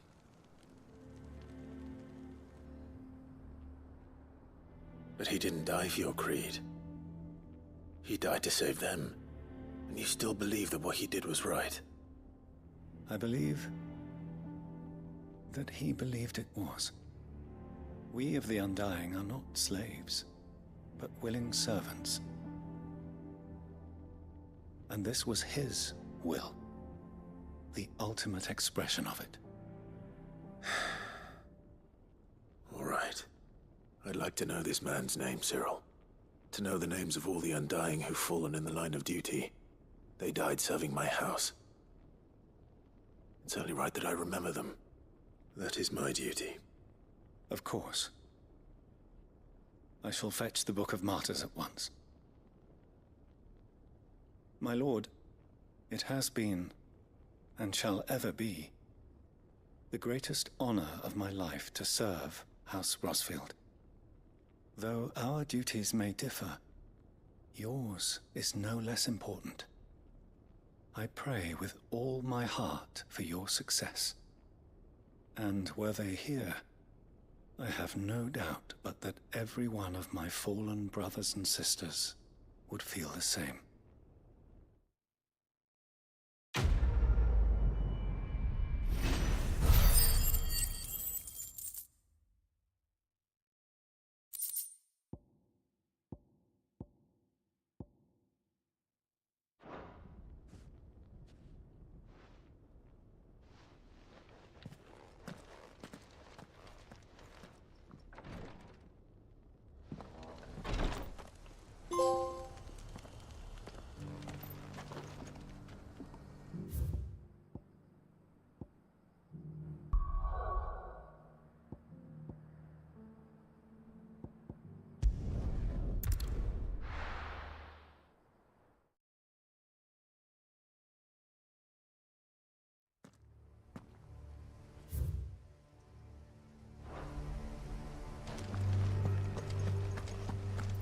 Doris is waiting for me near Balmung Dark.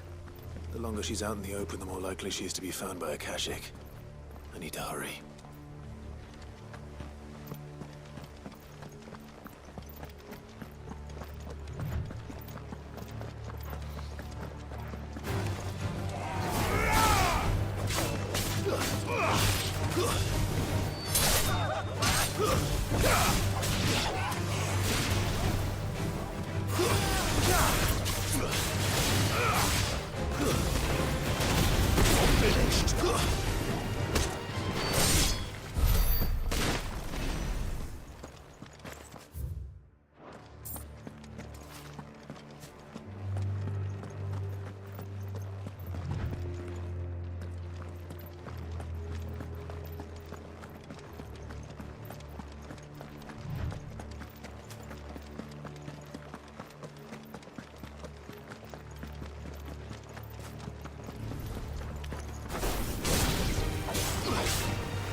There were no guards, I take it. None manning the gates, no. It's a different story inside, though. The corridors are crawling with Akashic. Most likely guards left behind when the wardens ran. If Chadwick was being held here, I worry that he may already be. Don't give up hope just yet, but let's move quickly. Let me check the ground floor. The ether's thickest there. Then I'll search the upper level. Good luck, Sid. Stay safe.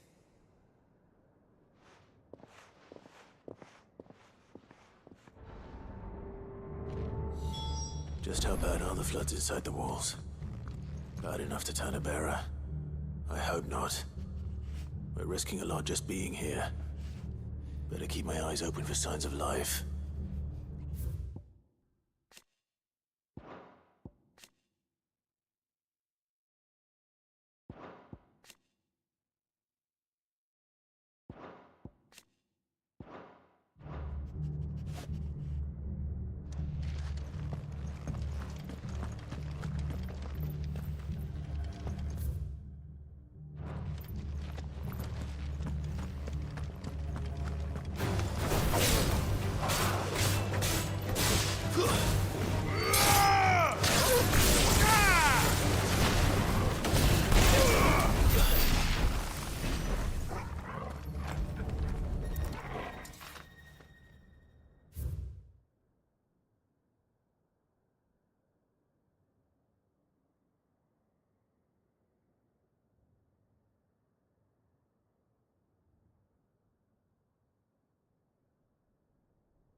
So this place was no ordinary prison. And I doubt they'll have taken the creature with them when they fled.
No sign of any bearers yet.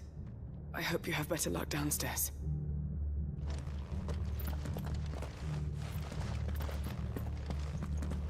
Caution, brother. Quiet. Quiet.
Minimal loss of Waluda lives. And what happens when they run out of bearers? Even the Imperials take better care of their branded than that.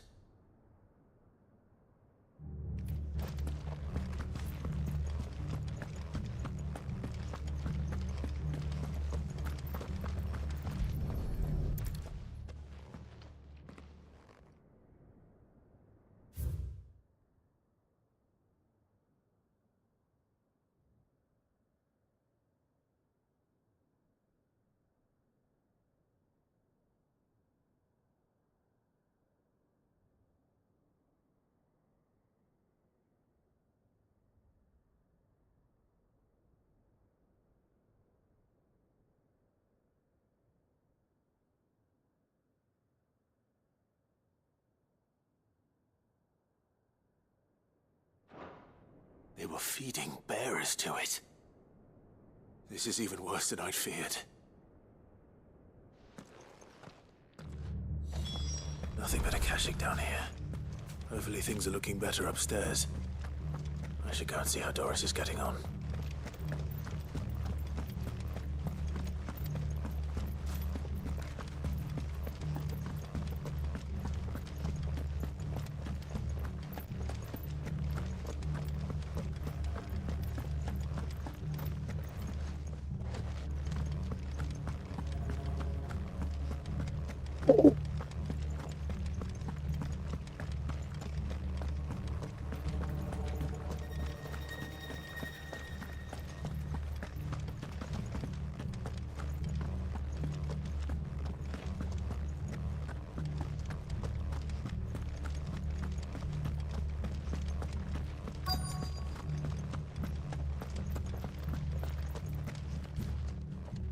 No lock downstairs.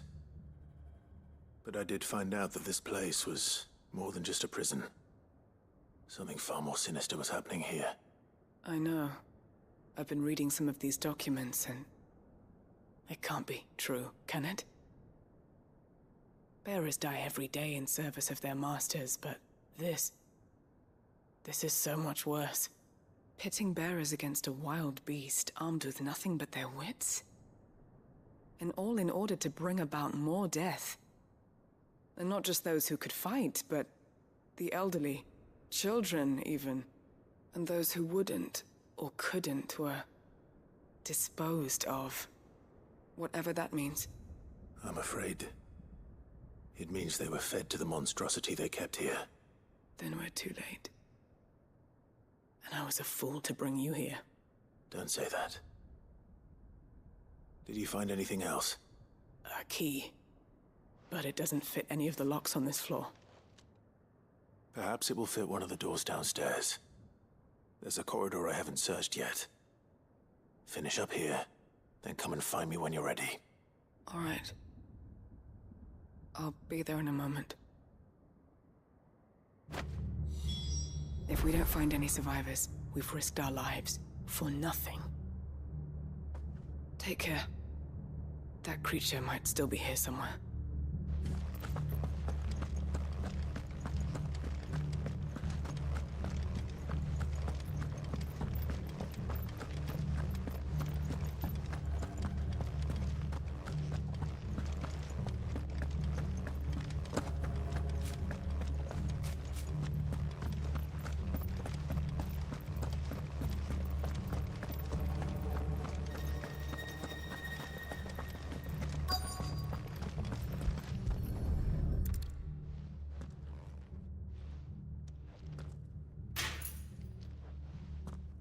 Let's see what we can find down here.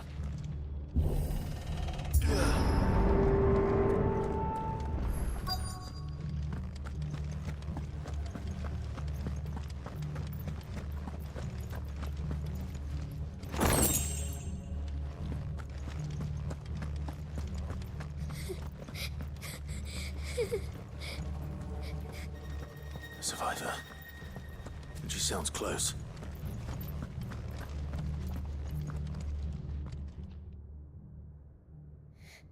Who are you? There's no need to be afraid. Are you alone? Are there any other survivors? Some of the guards. They're still here. Something's wrong with them. Everyone else was eaten by the monster. Of course there were. Thank the Founder. It was worth our coming. But I'd rather we didn't linger. Are you ready? Ready when you are. You poor thing. You must have been terrified. Did Chadwick send you? What? He fought the monster. Distracted it so I could run away. He must have sent you. He promised to free the others too.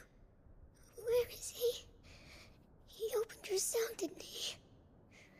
He wouldn't be here otherwise. Chadwick.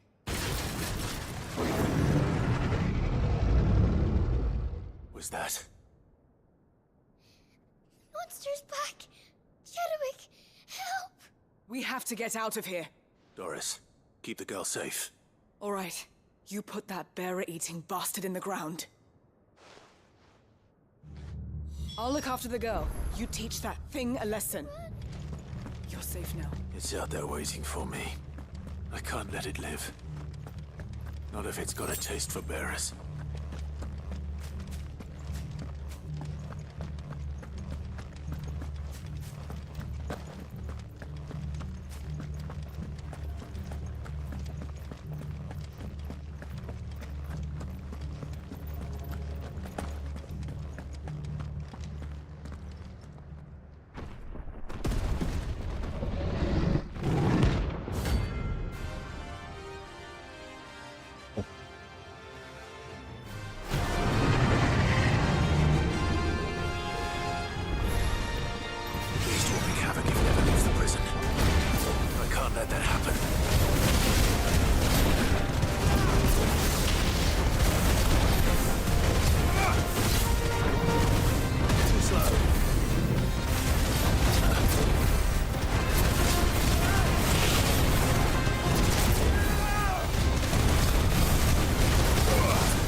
Finally. Sid, are you hurt? I'm fine. I think.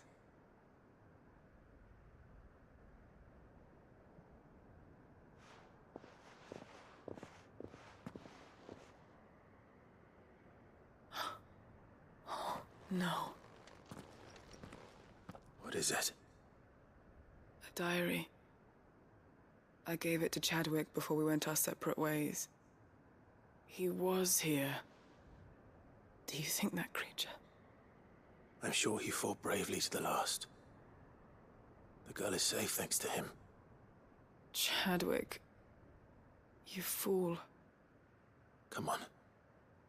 We have to get her back to the hideaway. We don't want his sacrifice to have been in vain. No. Of course not. I'll see that she's looked after from now on. It's the least I can do.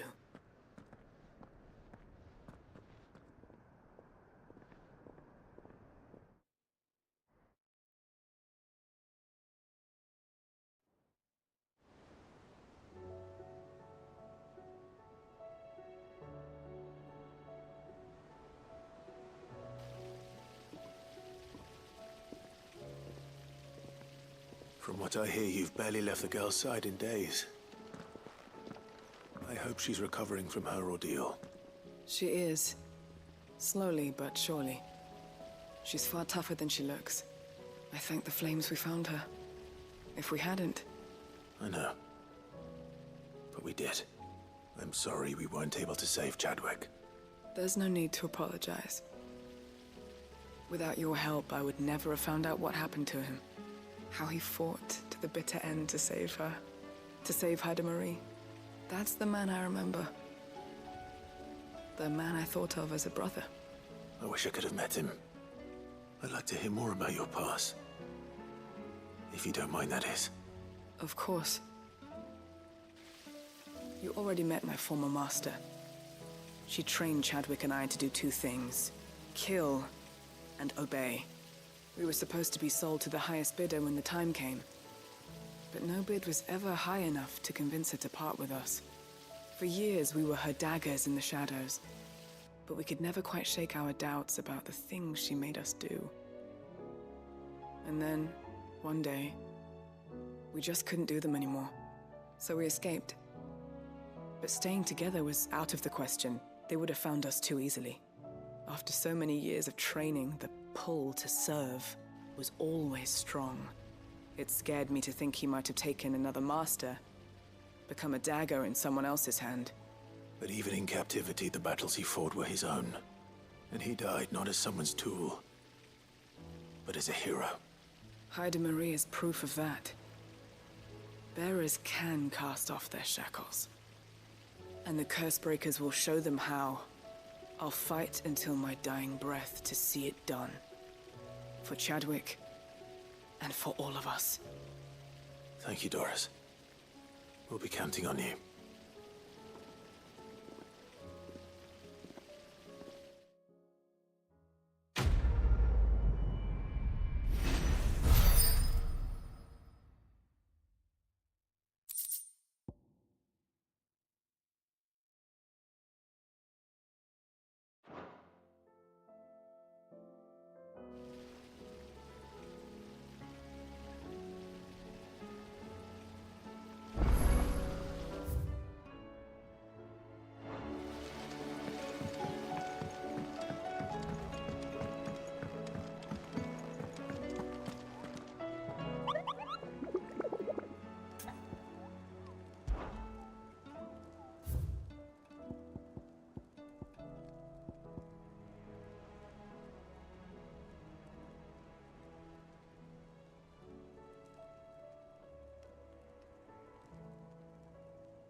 Валерия.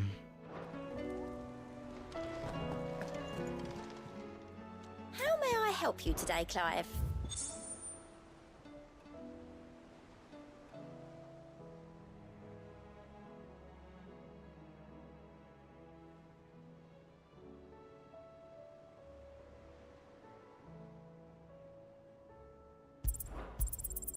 All yours.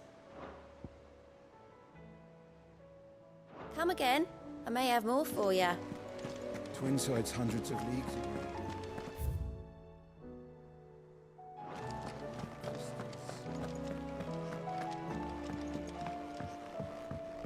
Пипец тут заданий. В общем, я лучше завершать сейчас вот эти доделаю, которые здесь.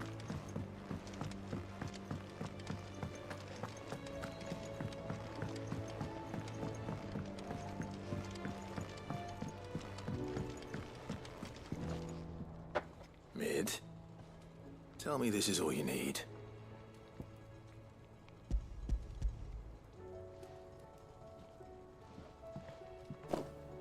Aw, you make it sound like I asked you to save the world or something. Tell me this is all you need.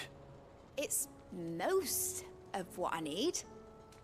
After you left, I went over the figures again, and I realized I'd forgotten a 1 and a 0. And a cogwheel. Just a tiny one. Though, that's the problem. Gears that small are a bastard to make, and I may have lost the one Blackthorn spent a fortnight toiling over. Wait. The children. When they took apart your scales, there was a tiny brass gear. Now that I think about it, they didn't use it when we put the scales back together. The young'uns? But why would they... You know what? I don't want to know. I'll keep working on the model. You go and find that cog. Ну да, не все, конечно. Has Midadol mentioned a new project yet? Sid! Is Mid still hiding from us? She wasn't hiding. She's fine. She's just busy working on her next project. A new invention? What is it? What is it? Is it an airship? I bet it's an airship! Do you think she'll let us help? That just so happens to be why I'm here. She needs something special, something only you three can provide. A brass gear. A tiny one. One that might fit on, say, a set of scales. Oh, the one you forgot! We remember. We saved it, just in case. It's in the bag of bits. Since your lesson, we've been disassembling, then reassembling everything we can find. All the pieces that are left over, we keep under our beds, just in case. That's good to know. Look! I found it!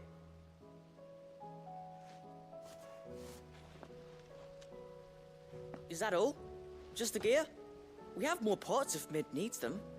That's all for now. But I'll let Mid know about your hoard.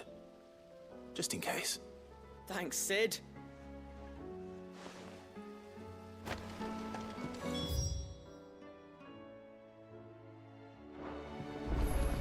Back for another part? We've got screws and bolts and nails and knobbles and noodles and,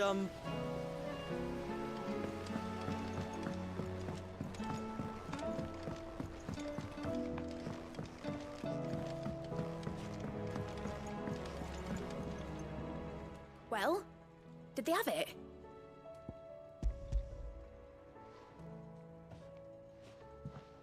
They did. And they kept it somewhere nice and safe. Will it work? Will it work? He's perfect! You're a genius, Clive. What exactly are you going to use it for? Only the most important job of all. The wings aren't going to move on their own. But with the right cog in the right place... Well, you just wait and see.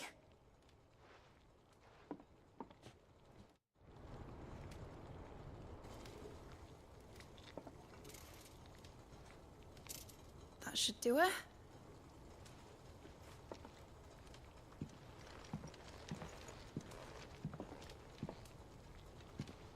Here goes nothing.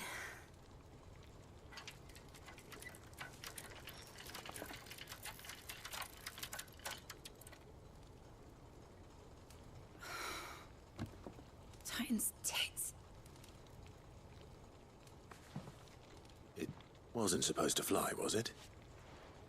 Of course it was supposed to fly. Wouldn't be much of an airship if it didn't. Honestly, these bloody engines are driving me mad. I was so sure this would be the day she soared. The Mithril engine was made to make dreams come true. But maybe this is one dream the world's better off without. Show folk how to take flying. It won't be long till they're raining death down on each other. People will lose their homes. Children, their mums and their dads. Like I lost mine. I'm sorry. So am I, Clive. So am I. Sorry that I have to choose. Do I follow my head, or do I follow my heart?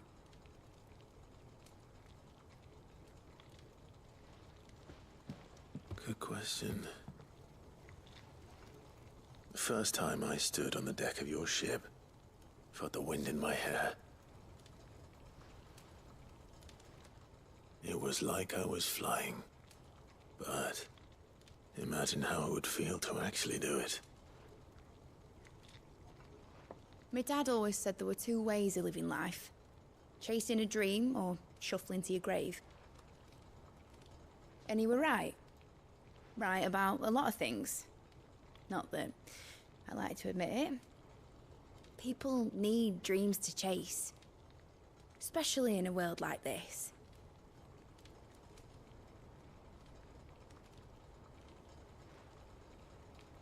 Right. When this is over, I'm gonna take all my Mithril engines to Zemeckis and sling them over the edge. I won't have my dream end up turning into someone else's nightmare. But all that hard work... All that hard work will not be used for war, Jamie. But it ain't like it'll be gone. Tell me, Clive, have you ever been on a treasure hunt? Not since Joshua and I were boys. Why do you ask? Because I'm gonna bury the engine schematics and leave behind a little riddle telling people where to find them. A really hard one, so that only the most dedicated dreamers will ever be able to work it out.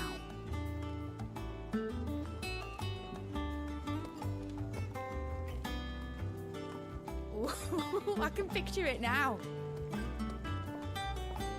Some daft general squinting at the words with a gormless expression on his mug. Like that one, yeah. Right.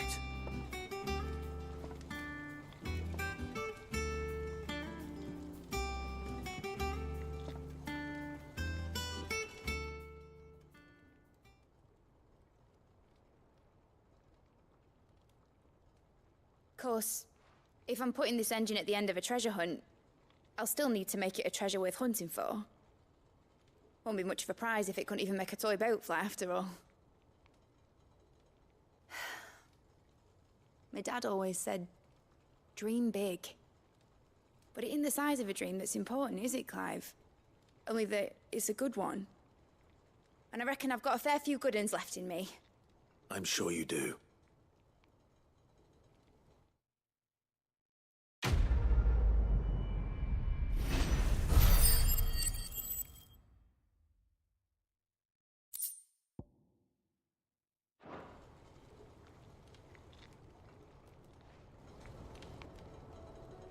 What shall I do with your model? You spent a lot of time on it. We both did. What, that old thing? Not healthy to cling to your failures, Clive. They'll weigh you down, you know. Sound advice. Still, I suppose my prototypes will probably be worth a fair bit when I'm as famous as Bart's the Builder. Seeing as you're always strapped for coin, suppose I can give it to you. Just make sure you get a good price when you do come to part with it. I'd say that was up to you as much as me. All right, Clive.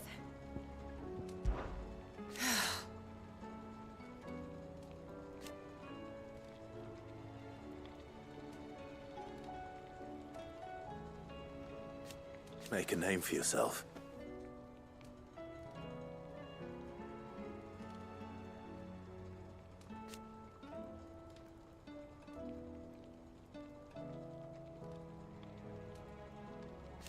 You better bloody had to and all.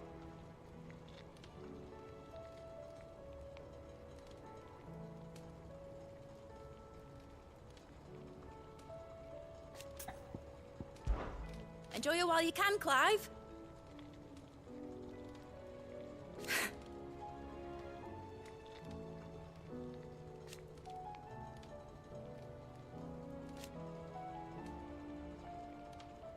Imagine that, eh?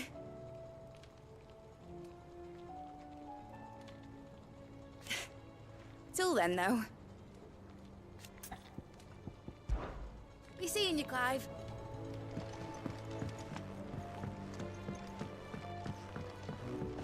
Has Midadol mentioned a new project?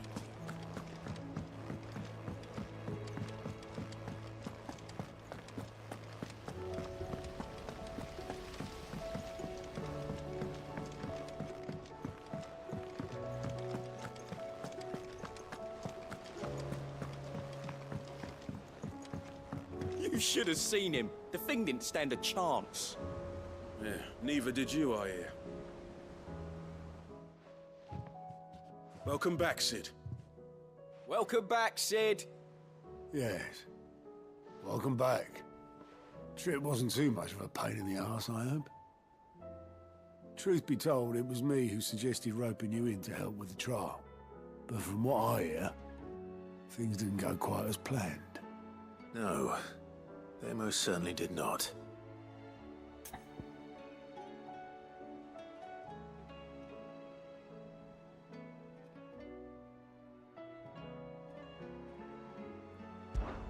Ember lost his nerve in the face of a beast of prey, but he didn't lose heart. He pressed on, and he achieved his aim. And is that not what we ask of our scouts? Indeed it is. Thank you for your honest appraisal, Sid. The fact remains, however, that Ember will not always have a battle-hardened warrior on hand to pluck him from the jaws of peril. All I have gleaned from this trial is that without someone watching his back, Ember is little more than a liability. Wait, Sergeant. Ember still has much to learn, it's true. And this time he was found wanting. But I'd say he's due a second chance, nonetheless. After all, he did do as you asked. With a bit of hard work, any hand can be made to hold a blade, and any mind can conquer its fears.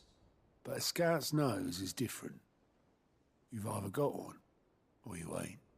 And by sniffing out that log, young Ember here has shown he has a conch and a half. Wouldn't do to waste it now, would it?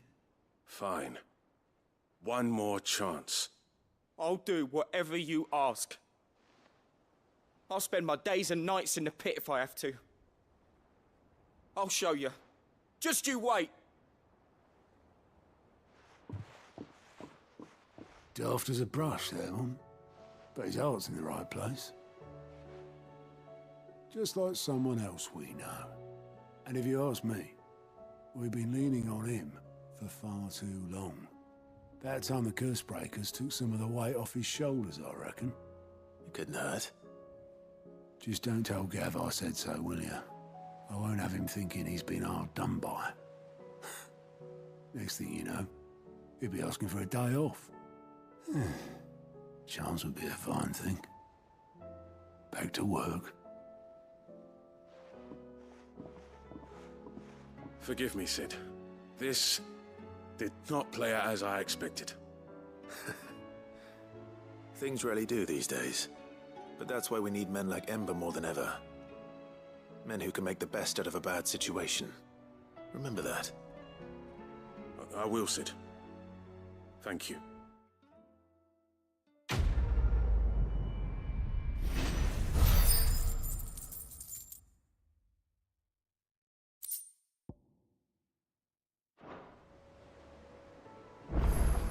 Sid, I wanted you to know. I will be taking personal responsibility for Ember's combat training, and I will not let you down.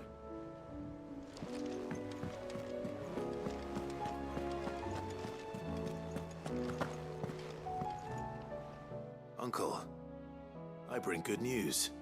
The Field Marshal has agreed to your plan. Ha! Of course he has. I didn't doubt you for a moment, dear boy. Rutherford is accompanying him back to your manor in Port Isolde as we speak. They will await your return there. As will one other. One other? Who, exactly? Lord Havel was concerned that even if he could get the realm's armies to agree to an accord, he might not be as successful in convincing those with political power. He asked if I might have a solution, and I suggested a certain Imperial Lord Magistrate turned Liberator. One of your co-conspirators? Master Quinton would probably call me one of his. But yes. Another outlaw, then. Just the thing we need to put these rotten politicos in their places.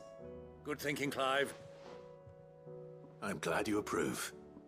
The more the merrier, eh? Uncle, assuming Havel and Quinton can solve our problem with the armies, you still haven't mentioned how we might manage the grain shortages. Oh, don't you worry, my boy. The 7 high houses will be seeing to that. They have all agreed to make the most generous of donations.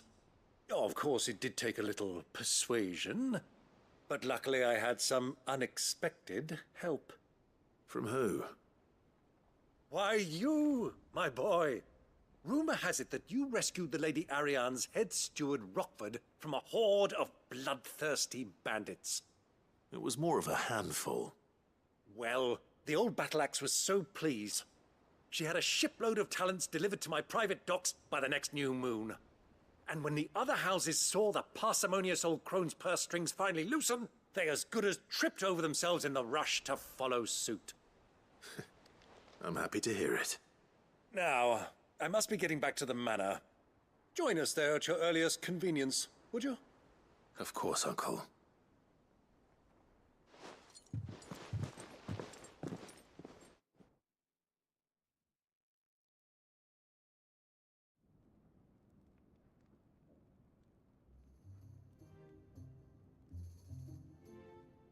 And how, pray tell, will we get that grain to the capital if the roads are still overrun with Akashic?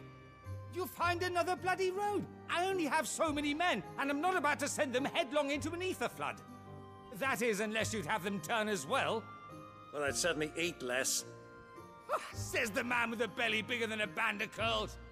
My soldiers actually need their rations. Without any food to keep them going, they'll be dead even before you've sent them on your fool's errand.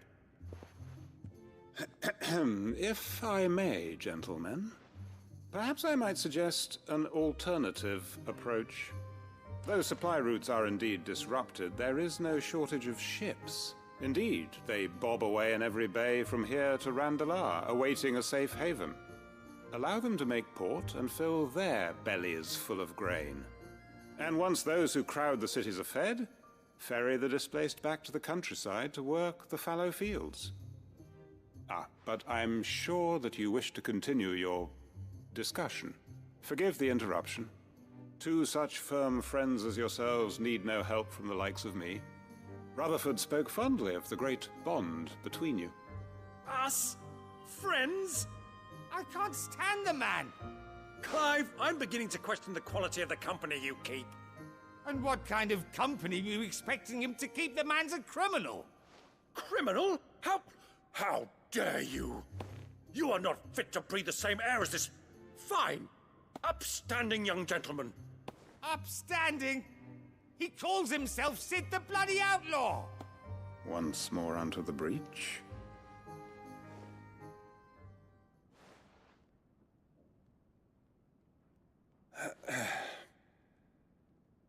Shall we begin again? What we seek here is not to create a new nation, nor to claim the thrones of those that already exist. We wish simply to bring stability to the realm that mankind might weather the current storm. And to do that, we must convince those in power, the generals, the statesmen, the nobles, that our cause is just. There will be disagreements, yes. And I imagine some resistance, much resistance. But we cannot let that deter us. If we show them the path, show them that we walk it ourselves, then I am confident they will follow. The fate of the world lies in my nephew's hands, but the well-being of her people lies in ours. And we must not squander the chance that Clive has given us. Uncle Byron, Now, with that settled, let's move on to the signing of the Accord. For what great moment in history hasn't been accompanied by a little ceremony?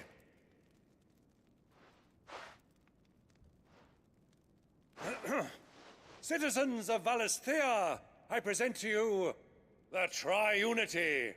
Rutherford, Mike Will.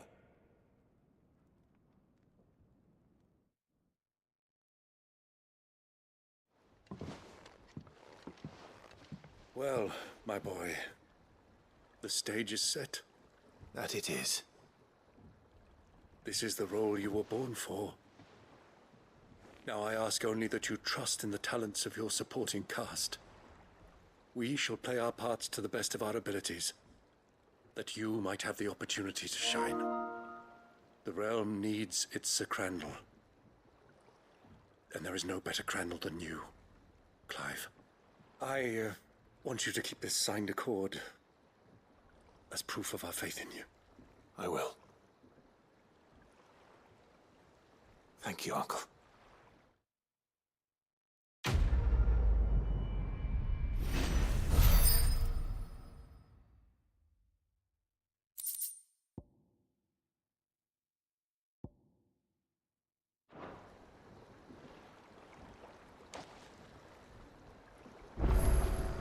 Sorry, can't take you where you need to get to, but the Argo and me will be waiting when you get back.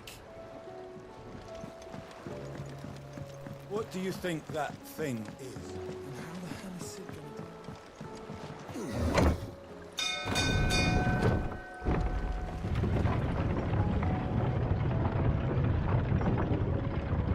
Еще одно задание вон появилось. Еще вон там задание появилось. Пец. Напоследок, в общем, навалили тут. You alright? Something troubling you? No more than usual. It's just... Eda's baby will be coming soon, and I wanted to make something for it. I'm sure she'd like that. Back in the north, families would always make gifts when a bairn was on the way. Yeah, I'll let the little tykes know they were welcome in their new homes, like. So, what's the problem? Well, the problem is that Eda's due any day now, and I don't know if I'll be ready in time. Is there anything I can do to help? You know, there just might be. All right then. What exactly are we making? A good luck charm. But not just any good luck charm. Not just any. No. One made from the feather of a silver chocobo. There's naught lucky in all the realm, or so we used to say back home anyway. Thing is, they're hard to come by. Had Otto and Karen check with their suppliers, but nothing. I'd try and track one down myself, only... Only the big day is fast approaching. And that's all you need, a feather. That or the bird whose horse it's attached to, aye. I was gonna start by asking around with traveling traders plying the northern borders. Well, there's no shortage of those passing through Martha's. I think I might make that my first port of call. I'll let you know if I find anything. You're a good friend, Clive. I won't forget this.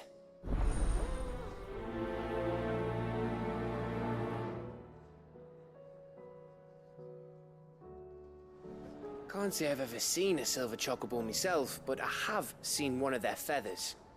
Look just like a normal one, only silver, obviously.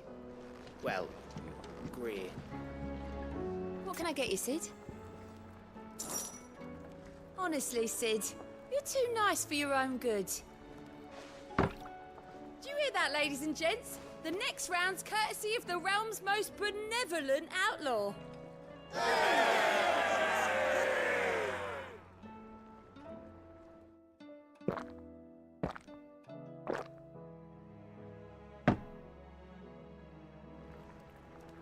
Oh, keep your mug handy.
If Joshua's worried about Jill, I should go and speak with him.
Joshua, I read your message. You're right. Jill is different. I don't think I'd realized how different, but since we returned from Drake's spine, I felt it more and more. I suppose it's not hard to imagine why. She doesn't think she belongs anymore. And that's why we need to remind her she is still one of us. And to let her know that we still need her, now more than ever. That you still need her. But how to do that? When last we were truly close, we were but children. Of course. Do you remember the time we accompanied Father on his annual tour of the Duchy? And Jill and I broke from the procession to ride up Man's Hill. To see the snow daisies, I remember. It was the first time Father had allowed us to join him. And when he realized you were missing, he had the entire retinue down to the pot boys combing the countryside. In the rain. A thunderstorm forced us to take refuge in a grove of oaks before we'd even made it halfway there. It was the Lord Commander who finally found us, and needless to say, he was none too pleased. Then it seems you and Jill have unfinished business. What do you say? Man's Hill. It's not that far. Oh, true. Though I suspect it is also much changed. Little in southern Rosaria remains as it was when we were children. You're saying I should go and scout the area for bandits? I'm saying we should first go and see if there are actually still any snow daisies left. What would you do without me, Clive?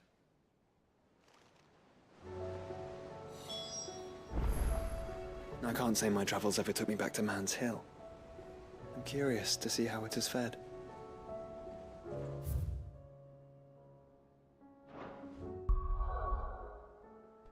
Все, можно сохраняться.